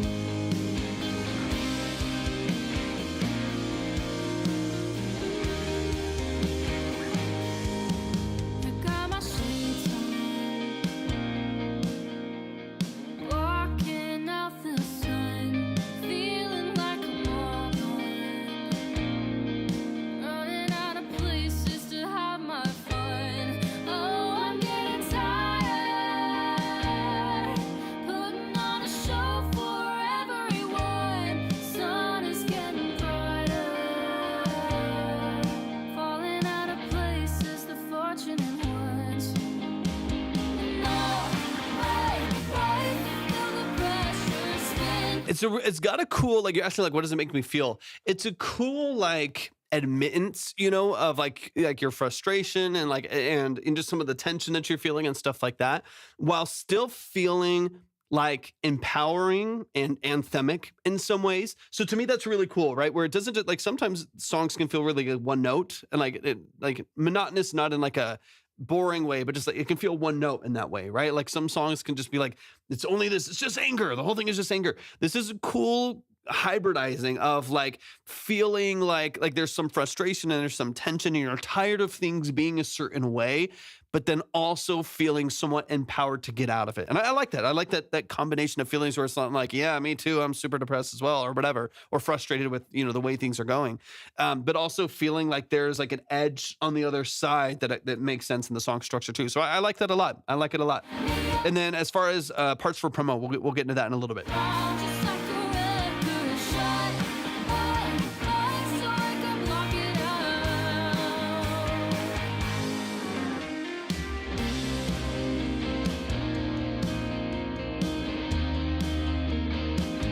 If I can give like one thing that not even necessarily a critique, because this sounds really good. I mean, it's a pretty well balanced mix. Like things sound pretty good. I'm not mad at what I'm hearing in any form. I think this is a really good song. It's well written. There's good structure to it. Thank you for the follow, y'all. I appreciate that so much. There's a lot of great things going on here. One thing I wish I talk about this all the time, so it's not specific to the song. One thing that I like when I'm listening to songs that do well in any genre, in any era, in any style. Like I'm not talking about like just Sabrina Carpenter songs. I'm talking about like any genre, any era of music, you know, from old songs all the way to like modern records. One thing that to me, thank you for the follow, I appreciate that I notice in all of these is both musical, like defined musical hooks as well as vocal hooks, right? So you have like your hook here. To have my fun, put the fortune spin.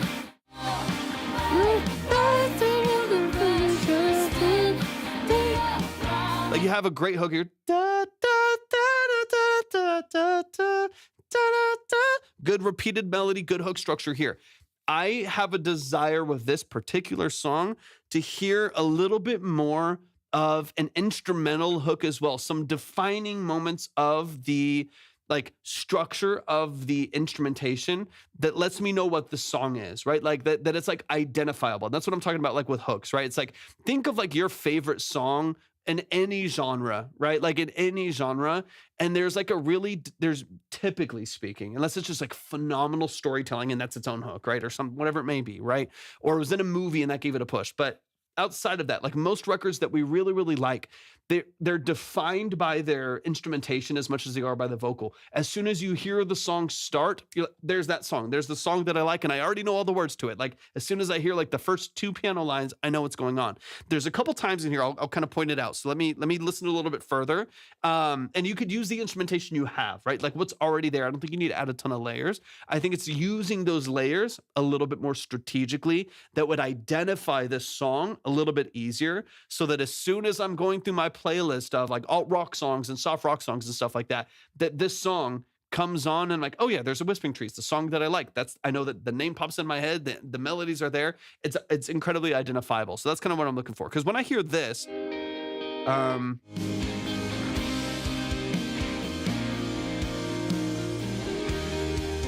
There's little moments. Da, da, da, da, da. There's a little moments in there of these little melodies. I'm like, I wish that was a little bit more of what's happening right there, of like a clear melody that I could pick out that would identify this intro, identify your interludes between hooks and stuff like that. Okay, let me get after the hook here. I got my shades on. And let me know really quick. Let me know who just submitted through CA. Let me know who that is really quick. Running out of places to have my fun. Oh, I'm getting tired. Jabronster. That's Jabronster. I got you. Putting on a show for everyone. Sun is getting brighter. Got you. I appreciate you so much. Falling out of places, the fortunate ones. And all my life, Hook is gold. Hook is really locked in. Issues to okay, got you. Yeah, you're ready to go. Yeah, if anyone wants to submit, go to my. I only have time for 2 more songs. If you want to submit, go to my profile, click on a link, and then just read through and follow the details. But check the line on the other platforms first. Will, thank you for the follow. I appreciate it. Okay, let me get to the after the hook here. lock it out.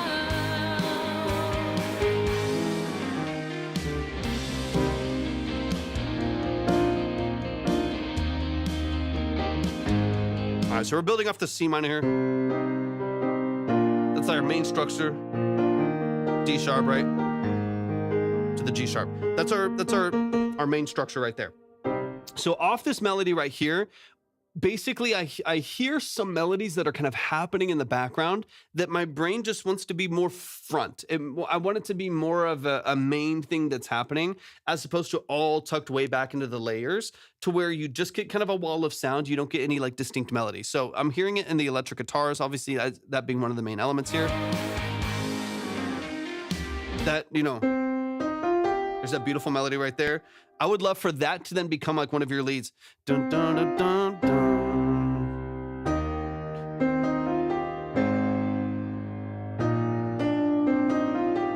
Like if you had a guitar doing that the whole time, dun, dun, dun, dun. So like if I break this back here,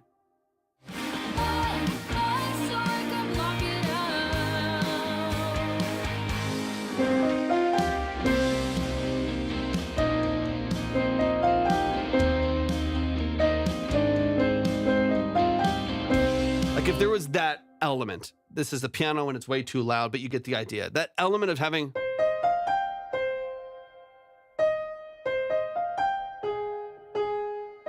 whatever, some version of that in the background. That melody, yeah, it's tucked way in the background right here because you have that beautiful lead in. Yeah, beautiful lead in right here.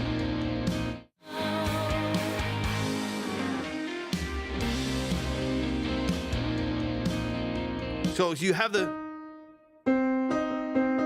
you have a lead picking pattern right here, so you have the, and then you just have kind of a,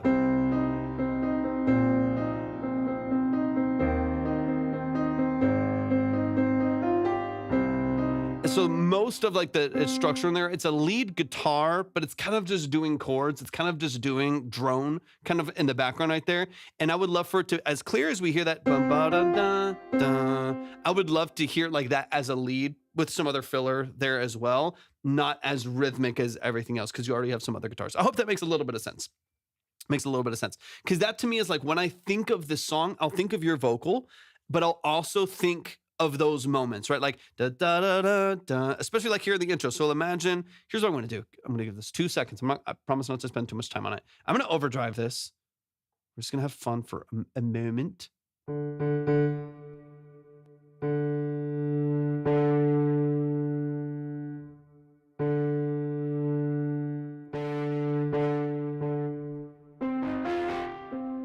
Here's what I'm going to do. Just for fun. We're just having fun. I'm going to bring up a bunch of reverb on this. And I'm going to tuck it kind of, and I'm going to play it kind of over the intro too here. So let me hear how this intro's here really quick.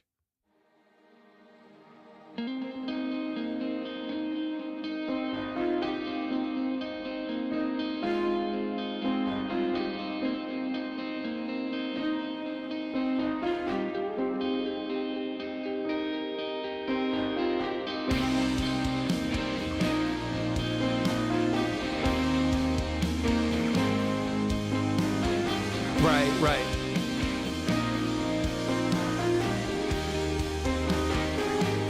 Like, so right now, most of this intro, right, is what you're hearing all the way through, which is a lead guitar, but it's not doing lead melodies. It's doing lead rhythms. It's just like it's a higher rhythm, but it's not. I know this is just a distorted piano, but it's doing lead rhythm structure. Whereas, I'm kicking my keyboard here.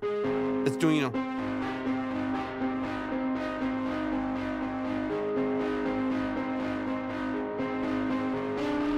It's very filled in, right? As opposed to, sounds crazy. You have the little melody at the top right there. So that's kind of where I'm leaning into that a little bit. It's like, how can we make the song more identifiable? What's up, Wubsy? Good to see you, man. I hope you and your wife are doing all right, man. Thank you so much for joining for a moment. So here.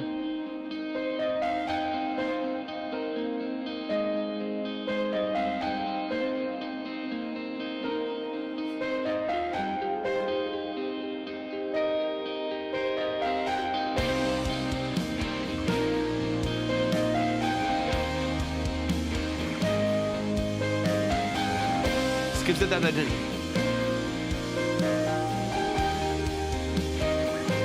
It gives it like a more not to hammer this home, right? It gives it a little bit more of like an identifiable moment of the song that when you revisit that becomes a hook again. So you do your big hook, like verses sound great, hook sounds great. You go back down into, I know, emulating a guitar here with a shitty piano, but kind of works.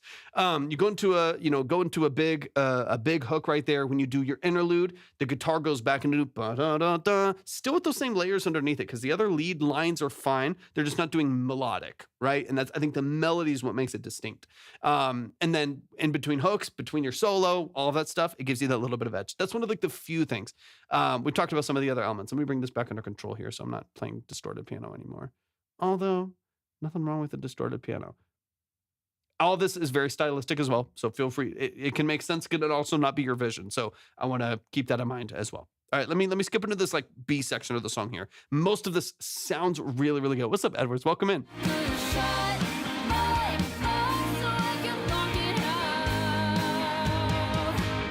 I see you, Gift. I got you. It's a short live today, Gift. So hopefully we can get to it today, but it's a really short live today. I didn't have a ton of time.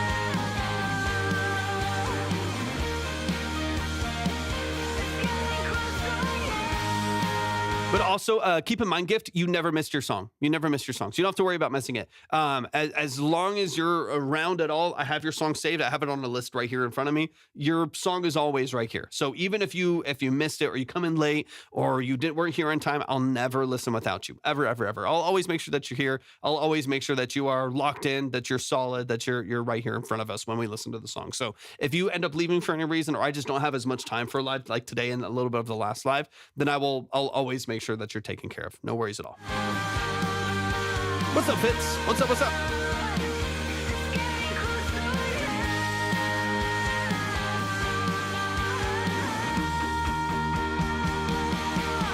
Like most of this balance is really, really nice. It's really, really nice. Y'all should be very proud of what y'all are doing. Also, what artists or genres would you group this song with? We were trying to find our niche.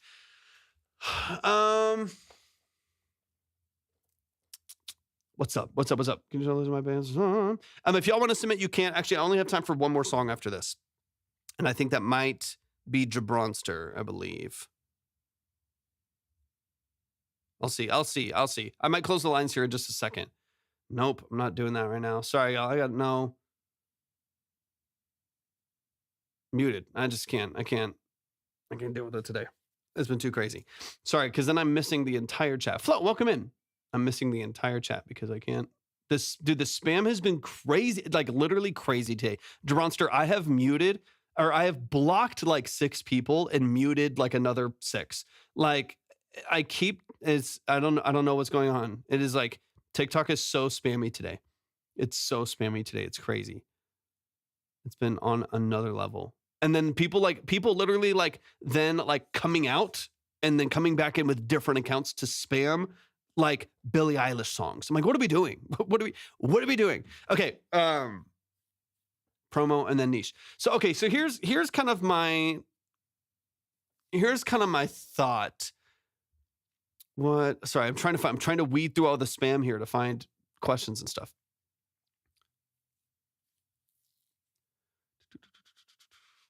Trying to find need to try.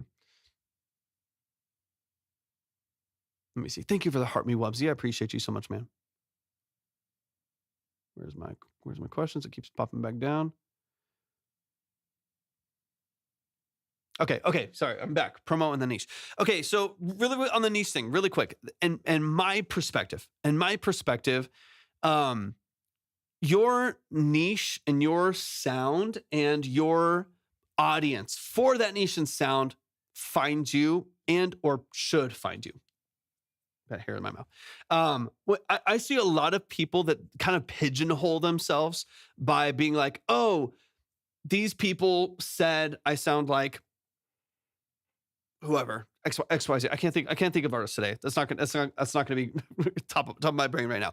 I sound like this artist. And so they start to like push for their fans. They try to like, get in that world or something like that. And it's just really easy to kind of lose your identity and lose just making the music that you want to make. Here's like my tip for that, right? And then we'll talk about promo and we'll close it out. Here's my tip for that. You will make the best possible music and the most creative music and gain the most real fans if you love every single thing that you're doing.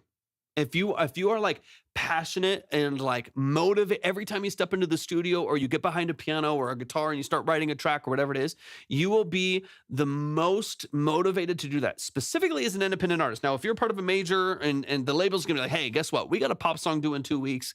You're making a pop song. I don't care what you have to say. We just paid you $28 million. You're going to make one, right? So it's like, it's a little bit different. But as an independent artist or independent band, you will get more fans and find more of the people that like whatever niche you're in and whatever genre and stuff, that subgenre that you're in of like alternative rock or soft rock or whatever it may be. You will find way more real fans of what you do, and you will enjoy way more of the process for a lot longer time if you just do if you put blinders on and you do exactly what feels the most creative and quirky and specific to y'all, right? Like as a band, as a group of people that are close, that are getting to know each other, that are building structure for their music. Like to me, I would kind of ignore a lot of that, and your people will find you, and there will be crossover. There is going to be someone who's like, hey, I love Olivia Rodrigo, and this song reminded me of that, and I'm a fan of your music. That's going to happen. But there's not a lot of people. Someone just mentioned something about Kendrick, right? There's not a lot of people that are like cross-shopping music to other like genres and other artists, right? Like if you love Kendrick, because they mentioned Kendrick, if you love Kendrick because you love Kendrick, not because like I don't know. I don't know if I'm explaining that. I hope I'm explaining this okay. Like you don't like love Kendrick because you just decided that you love all of these other things about the genre, right? Like you like Kendrick because you like who he is, his story, his storytelling, his ability as a rapper, his voice, his aesthetic, his style, his whatever. You might like the producers that he uses, whatever it may be, right? You might like the journey. You might like the disses. You might have found him in a lot of different areas, but you like him for them. No ads. We're not taking on guests. You know what I mean? And so anyways, I say all of this to say that as you're like navigating this world of like building yourself as a band and as a brand, and as an artist and a vocalist, whether you're solo or you're the band and stuff like that, I think I would just solely focus on the identity of your band. Like, what does just your band sound like? Because y'all have your guitars and your drums and your voice and the mic that you use, the stylistic like experiences that y'all have had, the upbringings that y'all had, the stylistic like tendencies that you tend to like utilize in the studio and stuff like that when y'all are tracking. Like that's what makes Whispering Trees the Whispering Trees. And so I just want y'all to focus on that. I think if you try to like kind of dilute, not that you are, but like try to kind of dilute yourself and like, who are we like that we can kind of like aim for? I do feel like almost every single person that I've seen do that ends up kind of diluting themselves into oblivion. And then no one likes them for them. They just like them because they're kind of like someone else that they like. And then you just kind of get lost in that mix and you end up having no band identity, no aesthetic identity. And I think that to me is so incredibly important. If you want to make it as a band, you want to make it as an artist, you have to be able to have like an identity. And that's why I have a lot of this mix breakdown we're doing and stuff. A lot of it was hammered home by like identity of the song. How do I know that it's your song? How do I know tonally and melodically that this is Blocking Out the Sun by the Whispering Trees when it comes on, and not any number of a bunch of other songs? You know what I mean? Like having that identity. And that's, I don't know if I have the answer for how you get that. That's different for everyone, right? Like how you build that sonic identity morphs a lot over time sometimes. Your voice is a big part of that. You know, people hearing your voice and appreciating what it is and leaning into that, I think is a huge part of that. But it also has to do with your aesthetic. It also has to do with the way that y'all dress. It has to do with the way that you present yourself on social media and stuff like that. But I would focus far, far, far less on what you think because everyone has an opinion. Like people, like, you know, like, so again, like someone mentioned Kendrick, the whole Drake thing, like all this stuff's like, people will just get up in arms of like what they think a genre is. They'll talk to bands or talk about bands and like, they are not real rock. This is real rock. So I don't love like the genre conversation because I think that's so blended and so diluted in so many different ways. So I in my personal opinion, I wouldn't even worry about it. I wouldn't worry about what your genre is. What's up, Vadis? Welcome in. I wouldn't worry about your genre. I wouldn't worry about all of these other details. I would quite literally put your head down, make the best music that you can. And if you focus on that legitimately and kind of ignore the peripheral noise of this industry, and you just make the coolest music that you can, that's the most authentic and feels the most you, then people will gravitate towards that, or they won't, right? Or it'll take some time for them to, whatever it may be.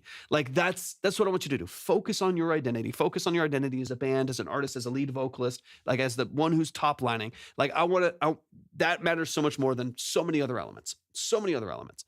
Okay. Really quick, the last question that you had, really quick, and we'll move on, was moments of the song to promote. So let me just get in here real quick. And y'all, I'm about to close up the line here in just a little bit. It took me 6 years to gain 3,000 listeners a month. And so much of that has to do with like just your consistency with posting. Like there's been times where I've had thousands and, you know, a couple thousand monthly listeners and stuff like that. Like that's one side of it. But that also happened because I was like, I'm going to post every single day on every single platform for like 60 days, no breaks. I'm going to do it. Fresh content every single day. And I did it. And my monthly listeners, and I'm not an artist at profession. That's not what I do for a living. I do the other aspects of music for a living, production, session work, you know, mixing and mastering, stuff like that. But I also have some music. So I work at it every once in a while. Like I release like once a year, if that. But early on, I was like, let me do this. Let me do this. I'm going to post every single day on every single platform for the next like 60 days. And I saw the monthly listeners go from like 65, and then like, you know, a couple days later it was like 92, and it was like 114, then it was like 718, then it was like it got added to a playlist, it went up to 3,500 and 4,200. Like you start to see that happen, right? But a lot of that just comes through consistency. A lot of that just comes down to like how often am I even like showing people what I do? You know what I mean? Fitz, I don't have a submission from you, so no, it's not right now. It is not currently speaking. If you walked through I don't have an email from you, and I don't have a credit submission from you as well. So make sure if you did submit, make sure that you followed the steps. But I only have time for one more track, and I already have, I think, one other one on here right now. One of the best things I heard is if you produce to what you want to hear, you'll find your niche and your fans. Yeah, like just make music you like. I think part of the dilution of the art of music is people making music to make money. There's nothing wrong with that. The arts have always been a business. This is not like people commissioning art is a thing that is thousands of years old. This is not a new thing. Thinking that people needing to like promote themselves and get paid for their craft is not some like 2026 thing. That has happened for thousands of years, where people would be commissioned for payments and they'd be paid in shillings or something. I don't know. They whatever. Like that has happened for forever. This is not a new thing. This is not a new thing. Let's go, Vadis. I love that, man. Shout out to you. It's great to get that work registered. That is not a new thing. So it is perfectly fine to do art for money. There's nothing wrong with that. But I think a lot of the dilution of the art has been people trying to morph and cater everything to this like hyper capitalistic approach to art, and then they completely lose themselves. Again, nothing wrong with making money with your art. It can be a goal of yours, and it can be one of your North Stars to be able to do something you love and make a living doing it. Beautiful. I'm blessed to be able to do that. I love that. There's nothing wrong with that. But I think if it is the only thing where like I am going to shape everything about like my sonic identity, everything about my personality and my aesthetic to just be like, I'm going to try to be the next Chapel Roan or something like that. I'm like, that worked. It worked for her. So I'm going to try to do that. You'll lose yourself and then you won't enjoy it and you won't be sustainable, right? If you just start now making the things that you really, really want to make and just use the instrument and the gear that you really want to work that's within your capacity to do instead of just like keeping up with the Joneses, be like, man, everyone got this microphone. Everyone's using this interface. I feel like I'm not doing good music if I don't use this interface or whatever it is. Like if you are constantly doing that and shaping yourself to some other standard, you'll completely lose yourself in your art. And that I think very, very little good art comes from that. Okay, let me get into this really, really quick thing. We're going to close up with the last song. Jabronster, you're gonna close this out today. Okay, let me get into this last little segment here.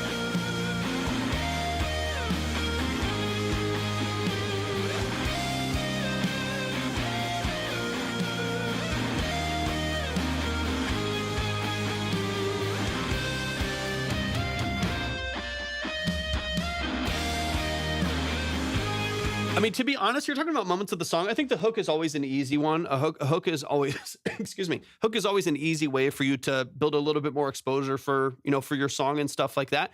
The other would be like, so like I like content sometimes too, especially when people do like synth solos and guitar. Of course, I love synths and I love the 80s, which there was a lot of solos in the, 80s were solo heaven. So I love guitar solos and synth solos and stuff like that. I think you could post a whole slew of content of just like, bring back, guitar solos, or even just like have a quote, like imagine a post of like video of y'all playing this live and a video of y'all like doing this guitar solo, right? I'm just imagining, right? Doing this guitar solo, playing this guitar solo.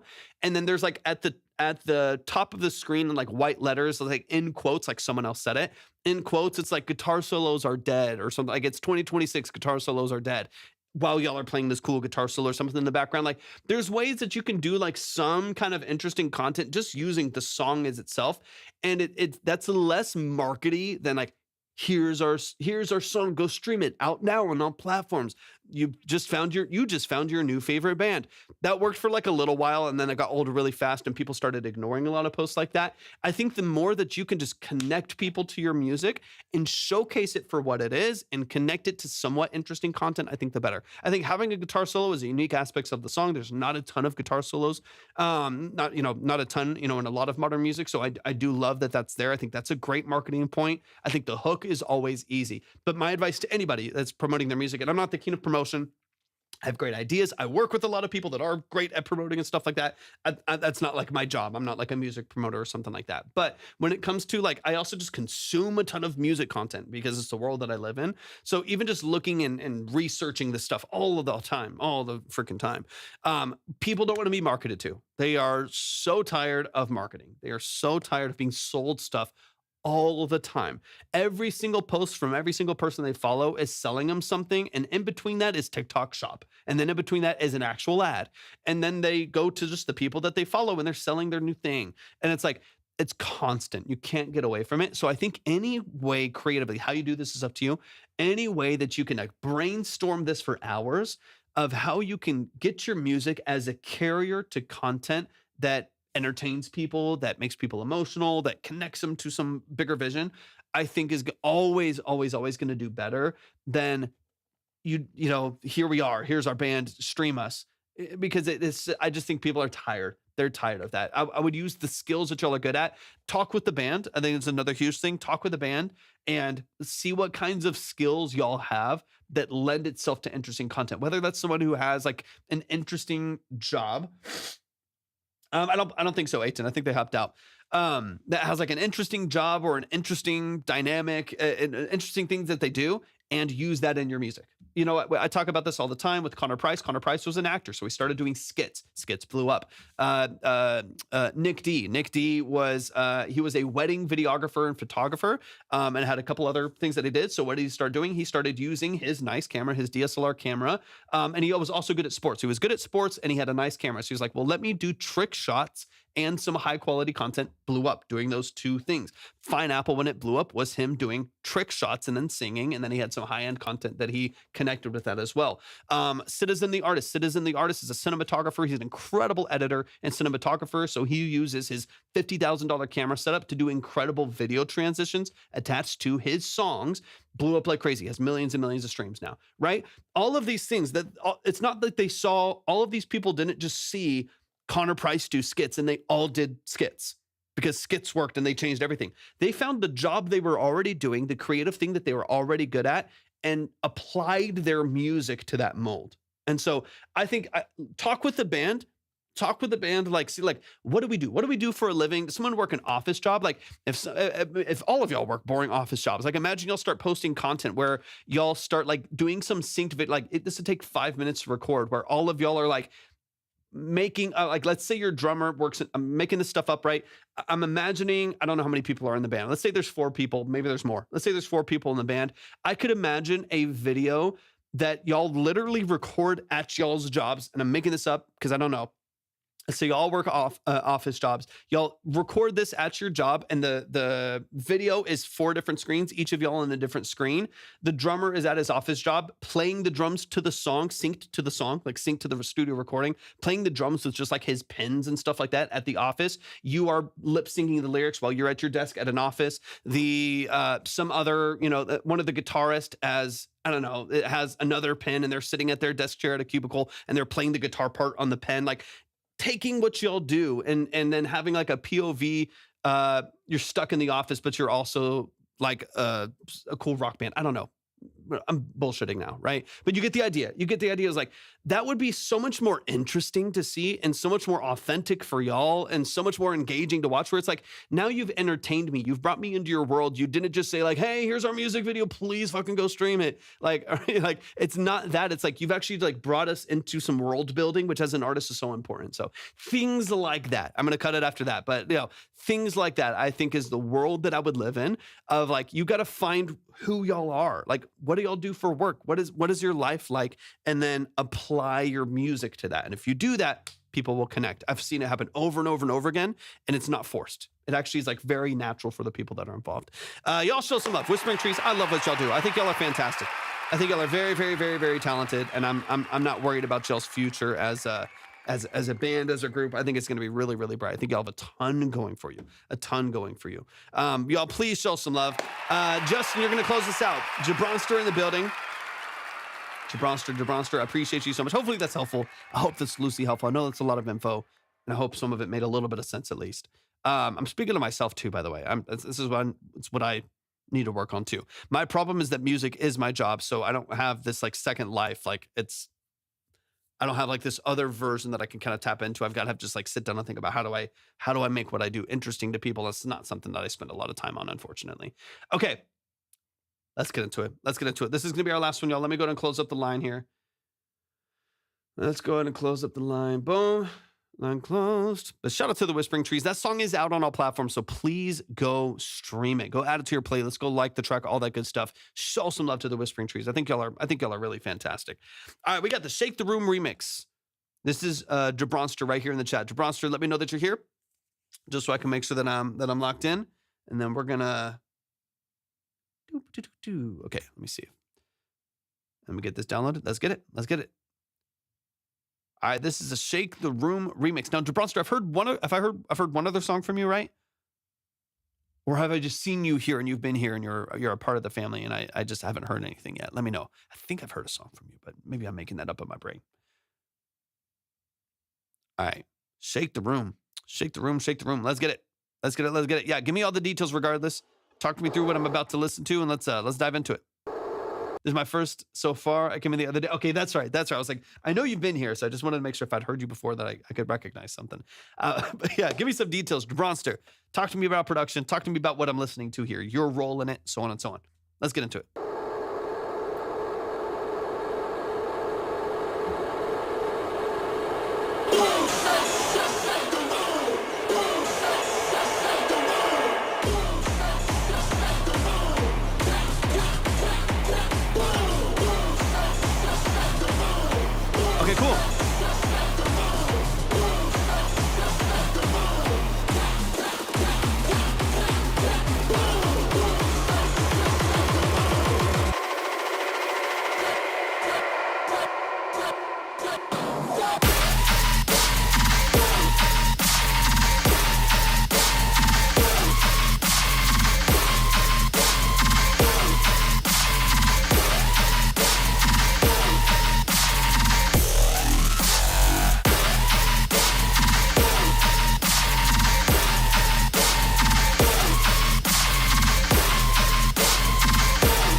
I don't know if I've ever heard a spring reverb in dubstep. That's great.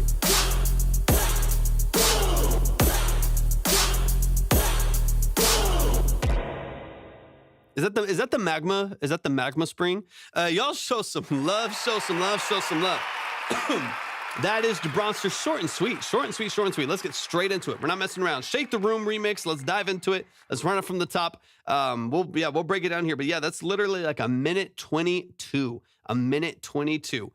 Let me double check a few things real quick. All right, let's get into it, man. Yeah, any type of music. The line is closed though, but we're gonna be live again, maybe for a little bit tomorrow if I have time. Maybe for a little bit tomorrow. But yeah, line is closed for today. Let me go ahead and update it over on the other platforms as well.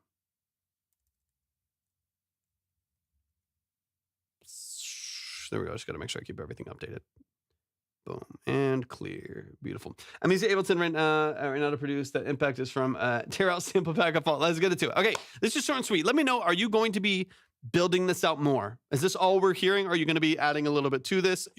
Or do you just want to consolidate this and it's going to be 90 seconds? It's going to be punchy.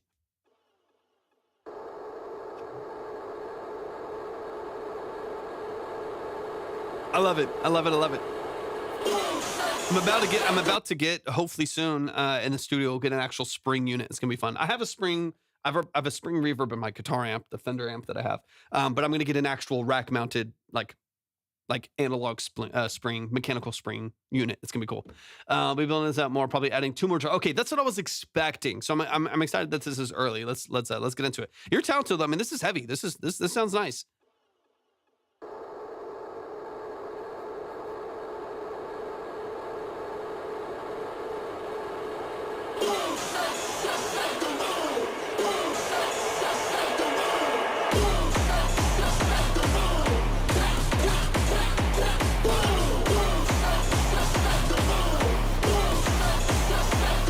Okay, real quick. I'm going to bounce between just a little bit of like what my brain wants to hear, which is not a correct thing. It's just what it wants to hear. What it kind of wishes it was hearing compared to what your like desire for the track is. You have this early sample and you use it as your vocal chop later on. So when we get deep into this right here,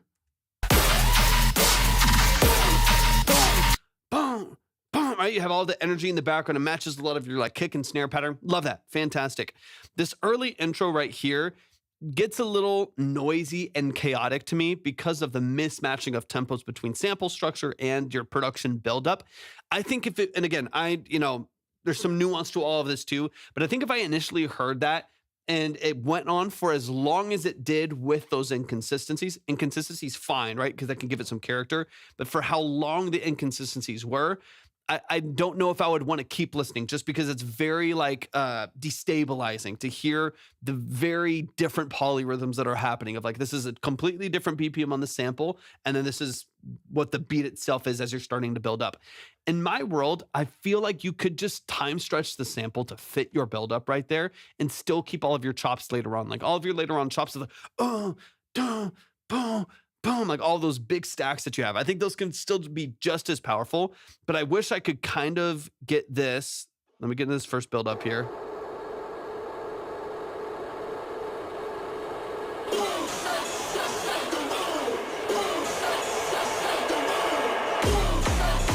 So you have this boom, boom, boom. So like boom, cha, cha, cha, cha, boom, boom, cha, cha, cha, cha, boom, cha, cha, boom. Like it would be sped up by like 20 BPM or something like that, right? Boom, boom, dun, dun, dun, dun, dun, dun, dun, dun, dun, dun, dun, dun, dun, dun, dun, dun. Like you start to like build up some of the energy there, or even half time that, or do a syncopation of that with like a 1.5 time or a dotted eighth or something like that. Like I think there's a way that you could meld that. And again, feel free to ignore all of this. It's just the way my brain is spinning right now. I think there's a way that you could like mold that where right off the bat, it feels like really locked in and tied together. There's a ton of anticipation. There's a ton of energy that's being built up. I think if it's like too loose of a rhythm for too long, you can maybe start there, but like you could even like start at the original rhythm and then like slowly tighten it, like slowly have that rhythm, then match the tempo right after that. Because right now it's so loose because it's not on tempo at all. It's so loose that my brain is just like, just doesn't like it. Sometimes that tension can work. Like sometimes the I don't like it feeling can give you a sense of energy in a song. In this case, it just ends up sounding kind of noisy to me. I think if you either match it up or start slow and then speed it up to where it matches up, that'd be very interesting and creative too. Like you can just automate that in Ableton, automate your tempo on that sample itself to where then it matches up as the beat is building, it matches up and then kind of takes off from there. But my brain wants to hear that boom, boom, dun, dun, dun, dun. I want to hear that just like locked into the rhythm. So I'm immediately like engaged and I'm feeling it. That's one thing that I would look at.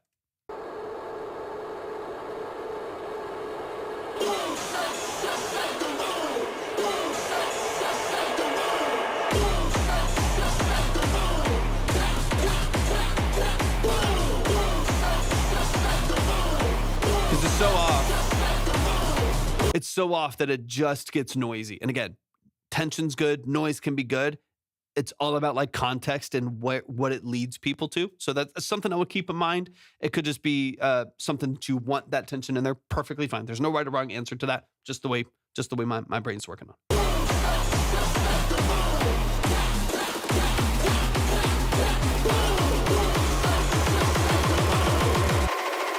I'm backing up. Yeah, it's like now you're hearing it and you're like, man, I really wish it was I really wish it was on it. I wish it was on, because then you'd feel everything. Then that kick would sound nuts. Right now, like, I don't know if my brain, maybe it's my ADHD, I don't know. My brain can't focus on any one thing. I can't even, like, the kick is there and it's heavy as hell. And it's all saturated and crazy. Like, the kick is crazy and it sounds huge. I can't even pay attention to it because my brain is like it's trying to find this melody over here. It's following this vocal over here. It's hearing the pitch build up on this side. And I want to be able to, I want to feel it, of course, Wubsy. You have been summoned, Wubsy. Like, I want to feel that energy. And right now, because there's not any grounding BPM to the sample versus the kick pattern here, it feels a little bit messy. And I feel like I want to be able to I want to hear this and be like, oh, here we go. It's starting to build the energy. Like, you get all this tension, you start to feel the energy, and you're going to miss that if nothing's lined up. So keep that in mind loosely.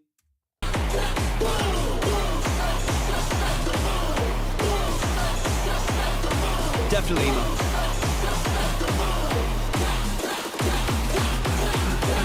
And like here, like the kick starts to speed up.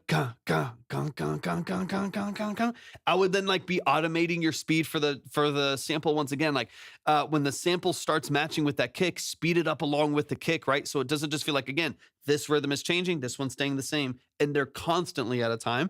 If you match up the early one and then you also speed up the rhythm, like speed up the BPM of the sample along with your kick pattern right there, the whole thing's going to sound crazy, because then the whole mix starts getting faster and bigger and brighter and pitched up and stuff like that. It sounds crazy as a transition. Right now, it's a little disconnected from each other. So if you can connect those things, golden, dude, because like the breakdown itself is nuts.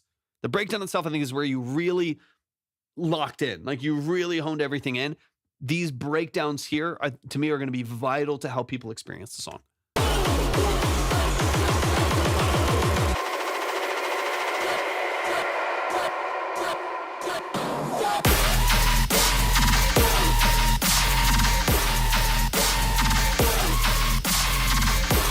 Then this goes crazy. Then this is nuts, right? We got to connect on those buildups. If we can connect on those buildups, it's going to be a completely different experience of the song.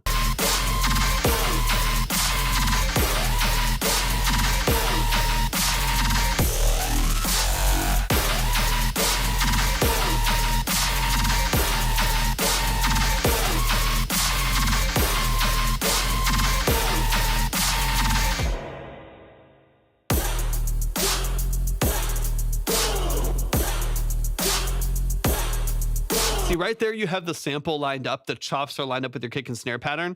It's like way more engaging. Bah, boom, bah, like that back and forth right there. That's like way more enticing to listen to. And you can still throw it off. You can do the bah, boom, bah, bah, bah, boom. You can still have some syncopation in there. You can still have some like rhythm changes and stuff like that to make it interesting and make it engaging to listen to. But this is way more locked together than the buildups are. And as you know, the buildup to the drop is one of the most vital elements of the style of music. So I do want to make sure that's really connected. I feel that, Wubsy.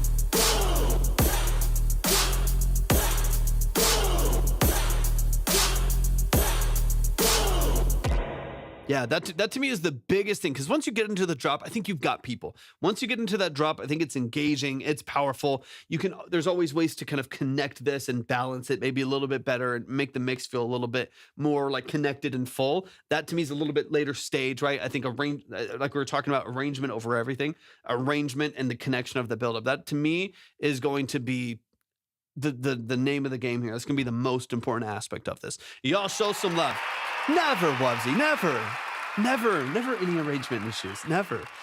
Y'all show some love to Jabronster. Jabronster, I like what you're doing, man. It's powerful, it's energetic, it's nasty, it's crazy. I could see this doing really, really well for you. I think you do have a ton of potential, right? This is good, especially in the dubstep space. That's a powerful drop, heavy bass lines, good movement and stuff like that. For me, get everything in like making sure that what you do leading into that drop gives you enough relief from that drop actually happening, right? Like the tension is actually built enough that what comes after matters, right? It makes sense. Man, our passive speakers are good for mixing, mastering. I think whatever you can adapt to listening to is good for mixing and mastering. I think a lot of people switch and change all the time, just in trends and trying to fix and move things and whatever. I think that what you have, what you can afford at the best quality with a decently treated space, I think the space matters sometimes more than the speakers do, to be honest. It can be good for mixing and mastering. I think most people, until you are able to treat a space and or get good monitors, should just mix on headphones. You're probably more, it's probably a better service to you to spend $200 on decent, get some DT 990s for open back mixing, or some 1990s if you can step it up a little bit. And from there, you'll probably get a little bit more out of mixing than like cheap speakers in an untreated room that you're not familiar with. What you're able to adapt to and mix consistently on is going to be the best thing for you. Okay, I think we're going to close it out, y'all. I think I got to get out of here. It's already late. I use my 96 Honda Civic speakers. Facts, dude. If it sounds good in there, it'll sound good in most places. The 96 Honda Civic is like the NS10s of the monitor world. Okay, let me double check something really quick, but I'm pretty sure we're gonna get out of here, y'all. I've got a bunch of stuff that I'm working on. I do have a YouTube dropping tomorrow, so be on the lookout for that. Make sure that you're subscribed over on YouTube. It's about the synth that I just bought. Just bought one of my favorite synths. It's actually on the rack behind me. You can barely see it, but just bought one of my dream synths. I've had it on my list for a long time, and it's in the rack right now. I'm actually going to be building another rack on the other side of the wall where I can put some other synths. Got a couple other really cool 80s vintage synths coming into the studio here pretty soon. I'm very, very, very excited. It's a short video. It's a simple video, but definitely check it out. If you're not subscribed on YouTube, definitely. We're live over there every day as well. I love y'all. Appreciate y'all. I'll probably be on again and live tomorrow for maybe a couple hours if I have the opportunity to. I love and appreciate y'all so much. I think y'all are beautiful and amazing. So please, again, new here, are these lives kept in the live world or are they posted to YouTube? Yeah, actually, every single one is posted to YouTube. So if you go to my YouTube, the one I was just talking about, you can find it at my profile and my link. Every single one of these VODs are saved over there. So you can go to the playlist Track Talk live stream. Every single live stream is saved there, or it's like 77 of them since I started saving them there. But yeah, every single VOD is saved to YouTube.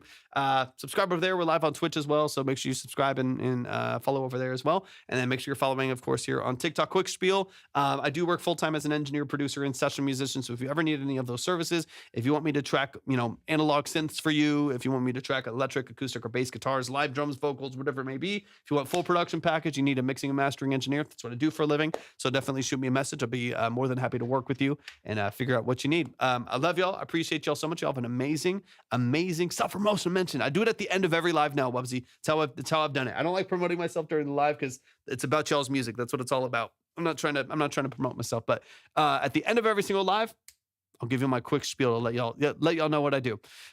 Thank you, Wubsy, man. I appreciate that so much, man. It means a lot. I'm slowly getting the studio in order. It's been hell over here rearranging everything, just kind of fixing things up. But thank you, dude. Thank you. I appreciate you. But I'm selling a bunch of stuff. So if y'all happen to be in Texas or something like that and you need some gear, let me know. I mean, I'm selling synths, I'm selling drums, I'm selling cymbals, I'm selling amps. I'm looking at what I have over here. I'm selling a mixer, I'm selling all kinds of stuff. Just because I'm getting some fresh stuff in here, getting some fresh gear in the studio, and I need room for it. Vadis is in Dallas. I was in Dallas. We were in Dallas for 2.5 years up until about almost a year ago. We were up there for 2.5 years. I had a studio up in Dallas. We're in the studio was in Deep Ellum. The studio was in Deep Ellum, but we were in Uptown for a while, which is cool. It was a cool spot. We liked being up in Dallas. Uptown was cool. Being close to the city there was a vibe. Dallas was fun. It'll always hold like a just moved up from Farmers Market's dope. Yeah, the Farmers Market's sick. Oh, went there plenty of times. Yeah, Dallas was cool. Dallas was cool. It wasn't worth the upcharge from San Antonio. Okay, yeah, beautiful. Oh yeah, we were looking at moving towards that area, over by the lake. We were looking at moving over by the lake, and it's just the price for us for what we were doing for the size that we needed was like we're not getting enough out of it. It's like it's still Texas. I wasn't about to drop as much money as we were gonna have to drop to rent over there, and not have like mountains in the background or something. I was like, that's expensive. I'm gonna drive from my wife's service. Oh, that's beautiful, dude. Amazing. Yeah, that's great. Send you drums. What am I selling the drums for? I have some cymbals I'm selling too. Drums are tough to ship. Drums are tough to ship. But yeah, I'm selling my vintage Pearl Vision solid maple set. Selling some of my A custom hats, my T cymbals. Those are beautiful. Those T cymbals because I'm gonna match a set of K customs in here. I'm selling the DX21. I'm selling my SQ1 Plus and Sonic. That's old, early '90s synth. DX21 from like 1985. I'm selling an old guitar amp over there. Yeah, I'm selling a bunch of random stuff. No, yeah, Vanis, you know how it is. I'm looking over here like, wait, what am I? No, I desperately need to get rid of them because this wall back here is going to be more synth. So I have, well, you can see it on YouTube. On YouTube, I have a back rack here. So it's 4, and that one rack, it's 4 tiers. I added another tier to it. It was 3. Those 4 tiers, that's going to be just poly synths. So I have my new synth on there, the Juno 106. I've got the SQ1 Plus. That will probably be sold as well. I have it listed for sale, but when that sells, I'm going to trade the SQ1 for something else.